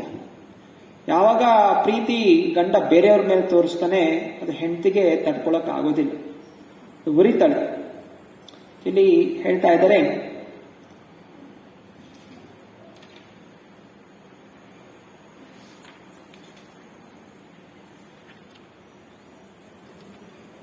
ತಹ ಪರ್ಯತ್ಯಾಪ್ಯಂ ಆತ್ಮಾನಂ ಗ್ರಹಯಂತ್ಯೋ ಅಭ್ಯಸೂಯಯ ಆನಪತ್ಯೇನ ದುಃಖೇನ ರಾಜ್ಞಶ್ಚಾನದರೇನ ಚ. ಎಲ್ಲ ಇತರ ರಾಣಿಯರು ತುಂಬಾ ತೀವ್ರವಾದಂತಹ ದುಃಖವನ್ನು ಹೊಂದುತ್ತಾ ಇದ್ರು. ಯಾಕೆಂದರೆ ಅವರಿಗೆ ಮಕ್ಕಳಿರಲಿಲ್ಲ. ಹಾಗನು ರಾಜನು ಅವರನ್ನು ತಿರಸ್ಕಾರ ಮಾಡಿರೋ ಕಾರಣ ಅವರು ಅಸೂಯೆಯಿಂದ ದುಃಖಿತರಾಗಿದ್ದರು. ಮುಂದೆ ಹೇಳ್ತಾ ಇದ್ದಾರೆ, ದಿಗ್ಧ ಪ್ರಜಾಂ ಸ್ತ್ರೀಯಂ ಪಾಪಂ ಪತ್ಯೋಚಾಗ್ರ ಸಮತ್ತಾಂ ಸುಪ್ರಜಾಭಿ ಸಪತ್ನಾಭೀರ್ ದಾಸೀಂ ಇವ ತಿರಸ್ಕೃತಂ. ಒಂದು ಹೆಂಡತಿಯು ಯಾರಿಗೆ ಮಕ್ಕಳಿಲ್ಲ ಅಥವಾ ಮಕ್ಕಳು ಅವಳನ್ನು ತಿರಸ್ಕರಿಸುತ್ತಾರೆ, ತನ್ನ ಗಂಡನು ತಿರಸ್ಕರಿಸುತ್ತಾನೆ, ಇತರ ಪತ್ನಿಯರು ನಿಂದನೆ ಮಾಡುತ್ತಾರೆ, ಕೆಲಸದವಳ ಹಾಗೆ, ಅಂಥವಳು ನಿಶ್ಚಯವಾಗಿ ಪಾಪಜೀವಿಯು. ಚಾಣಕ್ಯ ಪಂಡಿತ ಹೇಳುತ್ತಾನೆ, ಮಾತಾ ಯಸ್ಯ ಗೃಹ ನಾಸ್ತಿ ಭಾರ್ಯಾ ಚ ಪ್ರಿಯವಾದಿನಿ ಅರಣ್ಯಂ ತೇನ ಗಂತವ್ಯಂ ಯಥಾರಣ್ಯಂ ತಥಾ ಗೃಹಂ. ಚಾಣಕ್ಯ ಪಂಡಿತ ಹೇಳ್ತಾ ಇದ್ದಾರೆ, ಮಾತಾ ಯಸ್ಯ ಗೃಹೇ ನಾಸ್ತಿ, ಯಾವ ವ್ಯಕ್ತಿಗೆ ಮನೆಯಲ್ಲಿ ತಾಯಿ ಇಲ್ಲ, ಅಥವಾ ಯಾವ ಹೆಂಡತಿ ಗಂಡನನ್ನು ಪ್ರೀತಿಯಿಂದ ಮಾತನಾಡಿಸುವುದಿಲ್ಲ, ಅಂತಹ ವ್ಯಕ್ತಿಯು ತುರಂತವಾಗಿ ವನಕ್ಕೆ ಹೋಗಬೇಕು. ಚಾಣಕ್ಯ ಪಂಡಿತ ಹೇಳ್ತಾ ಇರೋಂಥದ್ದು, ಮನೆಯಲ್ಲಿ ಪ್ರೀತಿಯಾಗಿ ಯಾರು ಮಾತಾಡ್ಸೋದಿಲ್ಲ, ತುರಂತವಾಗಿ ವನಕ್ಕೆ ಹೋಗ್ಬೇಕು. ಹಾಗೆ ಇಲ್ಲಿ ಪ್ರಭುಪಾದರು ಹೇಳ್ತಾ ಇದ್ದಾರೆ, ಹಾಗೆಯೇ ಒಂದು ಸ್ತ್ರೀಯು ಯಾರಿಗೆ ಮಗನಿಲ್ಲ, ತನ್ನ ಪತಿಯು ಅವಳನ್ನು ಚೆನ್ನಾಗಿ ನೋಡಿಕೊಳ್ಳುತ್ತಿಲ್ಲ, ಅವಳನ್ನು ಕೆಲಸದ ಅವಳ ಹಾಗೆ ಎಲ್ಲರೂ ನೋಡುತ್ತಾರೆ, ಅಂಥವಳು ಕೂಡ ಮನೆಯಲ್ಲಿರಬಾರದು, ಬದಲಾಗಿ ಅರಣ್ಯಕ್ಕೆ ಹೋಗಬೇಕು. ಒಂದು ಕಡೆ ನಿಯಮ, ಸ್ತ್ರೀಯರು ಯಾವಾಗಲೂ ರಕ್ಷಿತರಾಗಿರಬೇಕು. ಮಗನ ಆಶ್ರಯದಲ್ಲಿ ಮಗುವಾಗಿರ್ಬೇಕಾದ್ರೆ ತಂದೆಯ ಆಶ್ರಯದಲ್ಲಿ, ಮದುವೆ ಆದ್ಮೇಲೆ ಪತಿಯ ಆಶ್ರಯದಲ್ಲಿ, ಹಾಗೂ ಪತಿ ವಾನಪ್ರಸ್ಥನಾದಾಗ ಮಗನ ಆಶ್ರಯದಲ್ಲಿರಬೇಕು, ಯಾವಾಗಲೂ ಆಶ್ರಯದಲ್ಲಿರಬೇಕು ಅಂತ ಶಾಸ್ತ್ರ ಒಂದು ಕಡೆ ಹೇಳುತ್ತೆ. ಇಲ್ಲಿ ಪ್ರಭುಪಾದರು ಈ ಶ್ಲೋಕದಲ್ಲಿ ಹೇಳ್ತಾ ಇದ್ದಾರೆ, ಯಾವಾಗ ಯಾರು ತಿರಸ್ಕರಿಸುತ್ತಾರೆ, ಅದು ಪುರುಷ ಇರಲಿ, ಪುರುಷನಿಗೂ ಕೂಡ ಹೆಂಡತಿ ಮಕ್ಕಳು ನೋಡ್ಕೋತಾ ಇಲ್ಲ, ಅಥವಾ ಸ್ತ್ರೀ ಇರಲಿ, ಅವಳನ್ನು ಗಂಡ ಅಥವಾ ಮಕ್ಕಳು ನೋಡ್ಕೋತಾ ಇಲ್ಲ, ಮತ್ತೆ ಅವಳು ಕೂಡ ವಾನಪ್ರಸ್ಥಿ ಆಗಬಹುದು, ಅವಳು ಕೂಡ ಭಗವಂತನ ಚಿಂತನೆಯಲ್ಲಿ ಮಾಡುತ್ತಾ ಅವಳು ವನವಾಸವನ್ನು ಮಾಡಬಹುದು ಅಂತ ಇಲ್ಲಿ ಪ್ರಭುಪಾದರು ಹೇಳ್ತಾ ಇದ್ದಾರೆ. ಹೀಗೆ ಆ ಹೆಂಡತಿಯರಿಗೆ, ಚಿತ್ರಕೇತನ ಹೆಂಡತಿಯರಿಗೆ ತುಂಬಾ ತುಂಬಾ ತೀವ್ರವಾದಂತಹ ವೇದನೆ, ಹೇಳ್ಕೊಳಕ್ಕಾಗ್ತಾ ಇಲ್ಲ. ಇಂತಹ ವೇದನೆಯಿಂದ ಅವರೆಲ್ಲ ಸೇರಿ ಉಪಾಯ ಮಾಡ್ತಾರೆ. ಇದಕ್ಕೆಲ್ಲ ಕಾರಣ ಏನು? ನಮ್ಮ ಹೃದಯದಲ್ಲಿ ಇಂತಹ ಒಂದು ವೇದನೆ ಬರಲಿಕ್ಕೆ ಕಾರಣ ಏನು? ಈ ಮಗು ಹುಟ್ಟಿರೋ ಕಾರಣ ನನ್ನ ಗಂಡ ನಮ್ಮನ್ನು ತಿರಸ್ಕಾರ ಮಾಡ್ತಾ ಇದ್ದಾನೆ, ಆದ್ರಿಂದ ಆ ಮಗು ಇಲ್ಲ ಅಂತ ಹೇಳಿದ್ರೆ ಮತ್ತೆ ಗಂಡ ನಮಗೆ ಸಿಗ್ತಾನೆ ಅಂತ ಹೇಳಿ ಆ ಎಲ್ಲಾ ಪತ್ನಿಯರು ಸೇರಿ ಆ ಮಗುಗೆ ವಿಷ ಕೊಟ್ಟು ಸಾಯಿಸ್ಬಿಡ್ತಾರೆ. ಹೀಗೆ ಅಂಗಿರ ಮುನಿಗಳು ಹೇಳಿದ್ರು, ಈ ಪುತ್ರ ಸುಖ ಹಾಗೂ ದುಃಖಕ್ಕೆ ಕಾರಣನಾಗ್ತಾನೆ. ಈ ಕಡೆ ಕೃತದ್ಯುತಿ ಮಗು ಮಲ್ಕೊಂಡಿದೆ, ಗೊತ್ತಿಲ್ಲ ಅವಳಿಗೆ ಮಗು ಹೋಗ್ಬಿಟ್ಟಿದೆ. ತುಂಬಾ ಎಚ್ಚರಿಕೆಯಿಂದ ಅನೇಕ ಸೇವಕರನ್ನು ಇಟ್ಕೊಂಡಿದ್ದು. ಆ ಸೇವಕಿಗೆ ಹೇಳ್ತಾಳೆ, ಇವತ್ತೇನು ಮಗು ಇನ್ನು ಎಷ್ಟೊತ್ತಾದ್ರೂ ಎದ್ದಿಲ್ಲ, ಅದು ಅಳ್ತಾ ಇಲ್ಲ, ಹಾಲು ಬೇಕು ಅಂತ ಅಳ್ತಾ ಇಲ್ಲ, ದಯವಿಟ್ಟು ಅದನ್ನ ಎತ್ಕೊಂಡು ಬಾ ನನ್ನ ಹತ್ರ ಅಂತ ಕೃತದ್ಯುತಿ ಹೇಳ್ತಾಳೆ. ಆ ಸೇವಕಿ ಹೋಗಿ ಮಗುನ್ ನೋಡ್ತಾಳೆ. ಮಗು ಅದರ ಕಣ್ಣುಗಳು ಮೇಲಕ್ಕೆ ಹೋಗಿದೆ, ಉಸಿರಾಟ ನಿಂತು ಹೋಗಿದೆ. ಅವಳಿಗೆ ಅರಿವಿಕೆ ಆಗತ್ತೆ, ಮಗು ಹೋಗ್ಬಿಟ್ಟಿದೆ. ತುರಂತವಾಗಿ ಅವಳು ಎದೆ ಒಡ್ಕೊಂಡು ಗೊಳೋ ಅಂತ ಅಳಕ್ ಶುರು ಮಾಡ್ತಾಳೆ. ಕೃತದ್ಯುತಿ ಯಾಕೆ ಇಷ್ಟೊಂದು ಗೋಳೈಕತ್ತಾ ಇದ್ದಾಳೆ ಅಂತ ಓಡ್ ಬಂದು ನೋಡ್ತಾಳೆ. ಅವಳು ನೋಡ್ತಾಳೆ, ಮಗು ಉಸಿರಾಟ ಆಡ್ತಾ ಇಲ್ಲ, ಹೋಗ್ಬಿಟ್ಟಿದೆ ಅಂತ ಹೇಳಿ ತುರಂತವಾಗಿ ಅವಳು ಮೂರ್ಛೆ ಹೋಗ್ಬಿಡ್ತಾಳೆ. ಆ ಸಮಯದಲ್ಲಿ ಏನ್ ಮಾಡಬೇಕು, ಸಿಡಿಲು ಬಡದಾಗ ಆಗತ್ತೆ. ಮಗು ಅಷ್ಟು ತಪಸ್ಯ ಮಾಡಿ, ಅಷ್ಟು ಪ್ರೀತಿಯಿಂದ ಮಗು ಬೇಕು ಮಗು ಬೇಕು ಅಂತ ಹೇಳಿ, ಇನ್ನೂ ಅದು ಸಣ್ಣ, ಇನ್ನೂ ಬೆಳೆದು ಇಲ್ಲ, ಓಡಾಡಿಲ್ಲ, ಏನೂ ಇಲ್ಲ, ಇವಾಗಲೇ ಹೋಗ್ಬಿಟ್ಟಿದ್ದಲ್ಲ ಅಂತ ಹೇಳಿ ಅವಳು ಏನ್ ಮಾಡಬೇಕು ಅಂತ ತತ್ತರಿಸ್ಕೊಂಡು ಅವಳು ಮೂರ್ಛೆ ಹೋಗ್ಬಿಡ್ತಾಳೆ. ಅನಂತರ ವಿಷಯ ಗೊತ್ತಾಗತ್ತೆ. ನಾನಾ ಮೂಲಕ ಚಿತ್ರಕೇತು ಇನ್ನೂ ಸಿಹಿ ಹಂಚ್ತಾ ಇದ್ದಾನೆ, ಎಲ್ಲ ಹೋಗ್ತಾ ಇದ್ದಾನೆ, ವಿಷಯ ಗೊತ್ತಾಗತ್ತೆ. ಆ ವಿಷಯ ಅವನಿಗೂ ಗೊತ್ತಾಗದಾಗ ಅವನಿಗೂ ಇದು ಏನು ಮಾತು ಹೇಳ್ತಾ ಇದ್ದಾರೆ, ಇದೇನು ಕನಸ ಅಥವಾ ಏನಂತೂ ಇಂತಹ ಭೀತಿ ಅಂತ ಅವನು ಓಡೋಡ್ ಬರ್ತಾನೆ. ನೋಡ್ತಾನೆ ಮಗು ಅಲ್ಲಿ ಸತ್ತು ಬಿದ್ದಿದೆ, ಹೆಂಡತಿ ಅಳ್ತಾ ಇದ್ದಾಳೆ.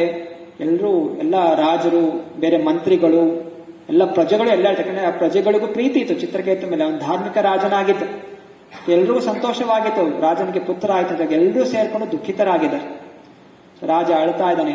ಮತ್ತೆ ಹೆಂಡತಿ ಹೇಳ್ತಾ ಇದ್ದಾಳೆ, ಅಹೋ ವಿಧಾತ ಸ್ವಮತೀವ ಬಾಲಿಶೋ ಯಸ್ವಾತ್ಮ ಸೃಷ್ಟ್ಯ ಪ್ರತಿರೂಪಮೀಹಸೆ ಪರೇನು ಜೀವತ್ಯ ಪರಸ್ಯ ಯಾಮೃತೆ ವಿಪರ್ಯಯಶ್ಚೇ ತ್ವಮಸಿ ಧ್ರುವಃ ಪರಃ. ಕೃತಜ್ಞತೆ ಹೇಳ್ತಾ ಇದ್ದಾಳೆ, ಹೇ ಭಗವಂತ, ನಿನಗೆ ಸೃಷ್ಟಿಯ ಅನುಭವ ಇಲ್ಲ. ಕೆಲವೊಮ್ಮೆ ಸಿಟ್ಟು ಬಂದಾಗ ಬೈಕೋತಾರೆ ಜನ, ಅಲ್ಲ ಯಾರು ಭಗವಂತ ಇಲ್ಲ, ಯಾರಿಲ್ಲ, ಯಾರು ಭಗವಂತ ಮಾಡಿದ್ದೀವಿ, ಭಗವಂತನ ಯಾರು ಮಾಡ್ಲಿಕ್ಕೆ ಸಾಧ್ಯ ಇಲ್ಲ. ಯಾಕೆ ಬೈಕೋತಾ ಇದ್ದಾರೆ? ಯಾಕಂದ್ರೆ ತನ್ನ ಕೆಲಸ ಆಗಿಲ್ಲ. ತಾನೇನೋ ಪ್ರಾರ್ಥನೆ ಮಾಡ್ಕೊಂಡಿದ್ದ, ಕಾಯಿ ಹೊಡೆದಿದ್ದ, ಬಂದು ಅಭಿಷೇಕ ಮಾಡಿದ್ದ, ಡೊನೇಷನ್ ಕೊಟ್ಟಿದ್ದ, ಇನ್ನೆಲ್ಲ ಮಾಡಿದ್ದ, ಪ್ರಾರ್ಥನೆ ಮಾಡ್ಕೊಂಡಿದ್ದ, ಅಲ್ಲಿ ಇಲ್ಲಿ ಹೋಗಿ ಸುತ್ತಾಡ್ಕೊಂಡು ಬಂದಿದ್ದ, ತೀರ್ಥಯಾತ್ರೆಗೆ ಹೋಗಿ ಬಂದಿದ್ದ, ಏನೋ ಕೆಲಸ ಆಗತ್ತೆ, ಕೆಲಸ ಆಗ್ಲಿಲ್ಲ, ಏನೋ ಲಾಸ್ ಆಯ್ತು. ಹಾಗೇನಂದ್ರೆ ಬೈಕೋತಾರೆ, ಭಗವಂತ ಇಲ್ಲ. ಭಗವಂತ ಇದ್ರೆ ಯಾಕೆ ಹಿಂಗ್ ಮಾಡ್ತಾ ಇದ್ರು, ಯಾಕೆ ಹಿಂಗ್ ಕಿತ್ಕೊಂಡ್ಬಿಟ್ಟು. ಸಾಮಾನ್ಯವಾಗಿ ನೋಡಿರ್ತೀರ ಅನೇಕ ಜನ, ನಾವು ಬೈಕೊಂಡಿರ್ತೀವಿ ಎಷ್ಟೋ ಸಲ. ಜಪ ಮಾಡ್ತಾ ಇರ್ತೀವಿ, ಒಳಗಡೆ ಏನೋ ಆಸೆ ಇರುತ್ತೆ, ಅದು ಆಸೆ ಪೂರ್ಣ ಆಗ್ಲಿ ಅಂತ. ಅದು ಆಸೆ ಪೂರ್ಣ ಆಗೋದಿಲ್ಲ. ಮತ್ತೆ ನಂಬಿಕೆ ಹೋಗುತ್ತೆ, ಜಪ ಬಿಟ್ಬಿಡ್ತೀವಿ, ಮಂದಿರಕ್ಕೆ ಹೋಗೋದು ಬಿಟ್ಬಿಡ್ತೀವಿ, ಭಕ್ತ ಸಂಘ ಬಿಟ್ಬಿಡ್ತೀವಿ. ಇದೆಲ್ಲ ಏನು? ಶ್ರದ್ಧೆ ಇಲ್ಲದೆ ಇರೋ ಕಾರಣ. ಪ್ರಭುಪಾದರು ಭಾರತದಲ್ಲಿ ಬರಿತಾ ಇದ್ದಾರೆ, ಇದು ಅಜ್ಞಾನದ ಕಾರಣ. ಯಾರಿಗೆ ಶ್ರದ್ಧೆ ಇಲ್ಲ ಅವರಿಗೆ ಕರ್ಮದ ಸೂಕ್ಷ್ಮವಾದ ನಿಯಮಗಳು ಅರಿವಿಕೆ ಆಗುವುದಿಲ್ಲ. ಭಗವದ್ಗೀತೆಯಲ್ಲಿ ಅರ್ಜುನಿಗೆ ಹೇಳ್ತಾನೆ, ಕರ್ಮದ ನಿಯಮಗಳು ತುಂಬಾ ಜಟಿಲವಾದಂಥದ್ದು, ಅದು ಹೇಗೆ ಕೆಲಸ ಮಾಡುತ್ತೆ. ಎಷ್ಟೊಂದು ಇವಾಗ ನಮ್ಮ ದೇಶದಲ್ಲೇ ಅನೇಕ ನಿಯಮಗಳಿದೆ. ಅಷ್ಟು ನಿಯಮಗಳು ಒಬ್ಬನಿಗೆ ಗೊತ್ತಿಲ್ಲ. ಲಾಯರ್ ನೋಡಿದ್ರೆ, ಲಾಯರ್ ಆಫೀಸ್ ನೋಡಿದ್ರೆ ಅಲ್ಲಿ ಎಷ್ಟೊಂದು ಪುಸ್ತಕಗಳಿರುತ್ತೆ, ಎಷ್ಟೊಂದು ನಿಯಮಗಳಿದೆ. ಒಂದು ದೇಶವನ್ನು ಆಳ್ವಿಕೆ ಮಾಡಲಿಕ್ಕೆ ಎಷ್ಟೊಂದು ನಿಯಮಗಳಿರಬೇಕಾದ್ರೆ 14 ಲೋಕಗಳಲ್ಲಿ ಎಲ್ಲ ಜೀವಿಗಳು ಪ್ರತಿಯೊಂದು ಕ್ಷಣ ಏನೇನು ಮಾಡ್ತಾರೆ, ಅವರ ಅನುಭವ ಆಸೆಗಳ ಪ್ರಕಾರ ಎಷ್ಟೋ ನಿಯಮಗಳಿದೆ. ಅದೆಲ್ಲ ನಮ್ಮ ಅಲ್ಪ ಬುದ್ಧಿಗೆ ಅರ್ಥ ಮಾಡ್ಕೊಳ್ಳೋಕೆ ಸಾಧ್ಯ ಇಲ್ಲ. ಅವಾಗ ಮಾತ್ರ ನಿಂದನೆ ಮಾಡ್ತಾರೆ, ಭಗವಂತ ಇಲ್ಲ, ಇದೆಲ್ಲ ಒಂದು ಮೂಢನಂಬಿಕೆ. ಮತ್ತೆ ಕೆಲವು ಜನ ಏನ್ ಮಾಡ್ತಾರೆ, ಅಳ್ತಾ ಇರ್ಬೇಕಾದ್ರೆ ಯಾರೊಬ್ಬ ಬರ್ತಾನೆ, ಕ್ರಿಶ್ಚಿಯನ್ ಬರ್ತಾನೆ, ನೋಡು ಇದೆಲ್ಲ ಮೂಢನಂಬಿಕೆ, ಭಗವಂತ ಇರಲಿಲ್ಲ, ಅಲ್ಲಿ ಚರ್ಚೆಗೆ ಅಲ್ಲಿ ನಿಂಗೆ ನಿಜವಾದ ಭಗವಂತ ಕೊಡ್ತಾನೆ. ಅಲ್ಲಿ ನೀನ್ ಬಂದು ಪ್ರಾರ್ಥನೆ ಮಾಡ್ಕೊಂಡ್ರೆ ಅವರೆಲ್ಲ ನಿನ್ ಪಾಪಗಳನ್ನು ತಗೊಂಡ್ಬಿಡ್ತಾರೆ, ಹಿಂಗೆಲ್ಲ ಒಳ್ಳೇದಾಗತ್ತೆ. ವ್ಯಕ್ತಿ ಅಲ್ಲಿ ಹೋಗ್ತಾನೆ, ಪ್ರಾರ್ಥನೆ ಮಾಡ್ಕೋತಾನೆ, ಮತ್ತೆ ಒಳ್ಳೇದಾಗ್ಬಿಡುತ್ತೆ. ಅದು ಯಾಕೆ ಆಗತ್ತೆ? ಅದು ಭಗವದ್ಗೀತೆಯಲ್ಲಿ ಕೃಷ್ಣ ಹೇಳ್ತಾನೆ, ಯಾವ ವ್ಯಕ್ತಿ ಶ್ರದ್ಧೆ ಇಲ್ಲದೆ ಅವನು ಯಾರ ಮೇಲೆ ಶ್ರದ್ಧೆ ಇಟ್ಕೊಳ್ಳೋಕೆ ಬೇರೆ ಬೇರೆ ಶ್ರದ್ಧೆ ಇಟ್ಕೊಳ್ಳೋಕೆ ಪ್ರಯತ್ನ ಮಾಡ್ತಾನೆ, ಆ ಶ್ರದ್ಧೆಯನ್ನು ನಾನು ಬೆಳೆಸ್ತೀನಿ ಅಂತ ಭಗವಂತ ಪರೀಕ್ಷೆ ಮಾಡ್ತಾನೆ. ಭಗವಂತ ಪರೀಕ್ಷೆ ಕೇವಲ ಎಲ್ಲ ಒಳ್ಳೇದು ಕೊಟ್ಟನೆ ಭಗವಂತ ಅಂತಲ್ಲ, ಭಗವಂತ ಅವನ ಎಲ್ಲ ಕಿತ್ಕೊಂಡ್ಬಿಡ್ತಾನೆ. ಅವಾಗ ಏನ್ ಮಾಡ್ತೀರಾ? ಅವಾಗ್ಲೂ ಭಗವಂತ ನಂಬ್ತೀರಾ ಅಥವಾ ಬೇರೆ ಕಡೆ ಹೋಗ್ತಾರೆ? ಪರೀಕ್ಷೆ. ಸೊ ಯಾರು ಆ ಕಡೆ ಹೋಗ್ತಾರೆ, ಮತ್ತೆ ಭಗವಂತ ಅಲ್ಲಿ ಆಯ್ತು ನೀ ಆ ಕಡೆ ಹೋದ, ಸಾಯಿಬಾಬಾ ಹತ್ರ ಹೋದೆವಾ, ಆಶೀರ್ವಾದ ಮಾಡ್ತಾನೆ, ಅಲ್ಲೆಲ್ಲ ಸಿಗುತ್ತೆ, ಸಾಯಿಬಾಬಾ ಭಕ್ತನ ಆಗ್ಬಿಡ್ತಾನೆ, ಚರ್ಚ್ಗೆ ಹೋಗ್ತಾನೆ, ಕ್ರಿಶ್ಚಿಯನ್ ಆಗ್ಬಿಡ್ತಾನೆ. ಸೊ ಹೀಗೆ ಸೊ ಇದಕ್ಕೆಲ್ಲ ಕಾರಣಕ್ಕಂತ ಇದಕ್ಕೆಲ್ಲ ಭಗವಂತ ಹೇಳ್ತಾನೆ, ನಾನೇ ಮಾಡ್ತಾ ಇರೋದು ಇದೆಲ್ಲ. ಯಾರು ಎಕ್ಸಾಮ್ ಅಲ್ಲಿ ಫೈಲ್ ಆಗಿದ್ದಾರೆ ಅವರು ಹಿಂಗೆ ಬೇರೆ ಬೇರೆ ಕಡೆ ಹೋಗ್ತಾರೆ. ಆದ್ರೆ ಈ ಒಂದು ಪರಿಸ್ಥಿತಿಯಲ್ಲೂ ಉದಾಹರಣೆಗಳಿದೆ. ಸುಧಾಮ, ಶ್ರೀವಾಸ್ ಪಂಡಿತನ ಮಗನು ಹೋಗ್ಬಿಡುತ್ತೆ. ಸೊ ಆಗ ಚೈತನ್ಯ ಮಹಾಪ್ರಭು ಅವನಿಗೆ ಆಶೀರ್ವಾದ ಕೊಡ್ತಾರೆ. ಯಾವತ್ತೂ ಏನು ಲಕ್ಷ್ಮೀದೇವಿ ಬಡತನ ಬಂದರೂ ನಿಮ್ಮನೆಗೆ ಬಡತನ ಬರೋದಿಲ್ಲ, ನಿನ್ನಲ್ಲಿ ಯಾವತ್ತೂ ಭಕ್ತಿ ಅನ್ನೋದು ನಾಶ ಆಗೋದಿಲ್ಲ, ಇಂತಹ ಒಂದು ಆಶೀರ್ವಾದ ಕೊಡ್ತಾರೆ. ಸೊ ಪರೀಕ್ಷೆ ಆಗತ್ತೆ. ಸುಧಾಮನು ಹೋದಾಗ ಅವನಿಗೆ ಬಡತನ ಇತ್ತು, ವಾಪಸ್ ಬಂದಾಗ ಅರಮನೆ ಸಿಕ್ತು. ಯಾಕೆ ಅಂತ ಹೇಳಿದ್ರೆ ಅವನ ಶ್ರದ್ಧೆ ತೀವ್ರವಾಗಿತ್ತು. ಅಂದ್ರೆ ಯಾವುದೇ ಭೌತಿಕವಾದಂತಹ ವಿಷಯಗಳಿಗೆ ಯಾವಾಗ ಮನಸ್ಸು ವಿಚಲಿತ ಆಗೋದಿಲ್ಲ, ಭಗವಂತ ಎಲ್ಲವನ್ನು ಕೊಡ್ತಾರೆ. ಆಚಾರ್ಯರು ಹೇಳ್ತಾರೆ, ಭಗವಂತನ ಹತ್ರ ಎಷ್ಟು ಕೈಗಳಿದೆ? ಅವನು 1000 ಕೈಗಳಿದೆ. ಆ 1000 ಕೈಗಳಲ್ಲಿ ಅವನು ಎಷ್ಟು ಕೊಟ್ಟರೆ ನಿಮ್ಮ 2 ಕೈಗಳು ಎಷ್ಟು ಹಿಡ್ಕೊಳ್ಳಕ್ ಸಾಧ್ಯ, ಅಷ್ಟು ಅವನು ಕೊಡ್ತಾನೆ. ಹಾಗೆ ಭಗವಂತ 1000 ಕೈಗಳಿಂದ ಎಲ್ಲ ಕಿತ್ಕೊಳ್ಳಬೇಕು ಅಂತ ಸಂಕಲ್ಪ ಮಾಡ್ಕೊಂಡು ನಿಮ್ಮ 2 ಕೈಗಳಿಂದ ಎಷ್ಟು ಹಿಡ್ಕೋತೀರ? ಏನು ಹಿಡ್ಕೊಳಕ್ ಆಗುತ್ತಿಲ್ಲ. ಅದನ್ನ ನಮ್ಗೆ ಒಂದೇ ಒಂದು ದಾರಿ, ಕೃಷ್ಣನ ಶರಣಾಗತಿ, ಕೃಷ್ಣನ ಸನ್ನಿಧಾನದಲ್ಲಿ ಇರಬೇಕು. ಇವತ್ತಿನ ದಿವಸ ನಾನಾ ರೀತಿಯ ಜನ, ನಾನಾ ರೀತಿಯ ಚಿಂತನೆಗಳು, ಊಹಾತ್ಮಿಕ ಚಿಂತನೆಗಳು, ಬೇರೆ ಬೇರೆ ಜನ ಹೇಳಿದಂತಹ ಮಾತುಗಳು, ಸೊ ಕರ್ಮಕಾಂಡದ ಮಾತುಗಳು. ಶಾಸ್ತ್ರಗಳಲ್ಲಿ ಅನೇಕ ನಿಯಮಗಳಿದೆ. ಸೊ ಒಂದು ಭೌತಿಕವಾಗಿ ಉದ್ಧಾರ ಆಗಲಿಕ್ಕೆ ಕರ್ಮಕಾಂಡದ ಒಂದು ನಿಯಮಗಳಿದೆ. ಇನ್ನೊಂದು ಈ ಭೌತಿಕ ಜಗತ್ತ ಮುಕ್ತರಾಗಿ ಭಗವಂತನ ಲೋಕಕ್ಕೆ ಹೋಗುವಂತಹ ಬೇರೆ ನಿಯಮಗಳಿದೆ. ಸೊ ನಮಗೆ ಭಕ್ತಿ ಮಾರ್ಗದಲ್ಲಿ ಹೋಗ್ಲಿಕ್ಕೆ ಕೊಟ್ಟಿರುವಂತಹದ್ದು ವೇದಾಂತ ಸೂತ್ರ. ಹಾಗೆ ಬೇರೆ ಬೇರೆ ತತ್ವಗಳಿದೆ, ತತ್ವ ವಿಚಾರಗಳಿದೆ. ಕರ್ಮ ಮೀಮಾಂಸಾ ಅಂತಿದೆ. ಸೊ ಕಾಯಕ ಮಾಡ್ಬೇಕು, ಕೆಲಸ ಮಾಡ್ಬೇಕು, ಕೆಲಸವೇ ಅಲ್ಲ, ಕರ್ಮವೇ ಅಲ್ಲ. ಕರ್ಮದಲ್ಲಿ ಭಗವಂತನೂ ಸಿಕ್ಕಾಕೋತಾನೆ. ಅವ್ರು ಹೇಳ್ತಾರೆ, ನೋಡಿ ಕೃಷ್ಣ ಬಂದಾಗ ಎಷ್ಟೆಲ್ಲ ಕಷ್ಟಪಟ್ಟ ಅವನು, ಎಂತೆಲ್ಲ ಹಸುರರು ಬಂತು, ಅವನಿಗೂ ಯಾಕೆ ಕಷ್ಟ ಬಂತು? ಕರ್ಮದ ಪ್ರಕಾರ. ಕರ್ಮನೇ ಎಲ್ಲ ಜಗತ್ತಿನಲ್ಲಿ ಏನು ಶಾಶ್ವತ? ಕರ್ಮ ಶಾಶ್ವತ. ಶಾಸ್ತ್ರಗಳ ಪ್ರಕಾರ, ಭಕ್ತಿ ಪ್ರಕಾರ ಕರ್ಮ ಬದಲಾಗಿದೆ, ಅದು ಶಾಶ್ವತ ಅಲ್ಲ. ಅರೆ ಕರ್ಮ ಮೀಮಾಂಸೆ ಹೇಳುತ್ತೆ ಕರ್ಮವೇ ಶಾಶ್ವತ, ಕರ್ಮದಲ್ಲೇ ಎಲ್ಲವೂ ಸಿಕ್ಕಾಕೊಳ್ಳುತ್ತೆ. ಸೊ ದೇವತೆಗಳು ಜಗಳ ಆಡ್ತಾರೆ, ಅವರು ಕೆಲವೊಮ್ಮೆ ಶಪಿತರಾಗ್ತಾರೆ. ಇದಕ್ಕೆಲ್ಲ ಅವ್ರೇನ್ ಹೇಳ್ತಾರೆ? ಇದೆಲ್ಲ ಕರ್ಮದ ನಿಯಮ, ಕರ್ಮಗಳಿಂದ ಹಿಂಗೆಲ್ಲ ಆಗುತ್ತೆ. ಇದೊಂದು ರೀತಿಯ ಚಿಂತನೆ.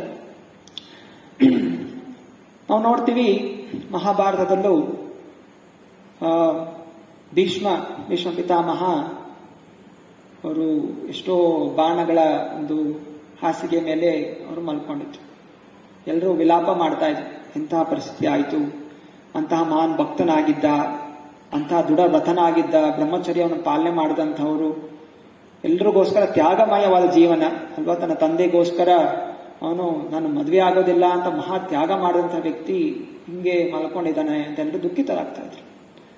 ಕೃಷ್ಣ ನಿಂತ್ಕೊಂಡು ನಗ್ತಾ ಇದ್ದ ಅಂತ ಹೇಳಿದ್ರೆ ಅವನಿಗೆ ದುಃಖ ಇರಲಿಲ್ಲ.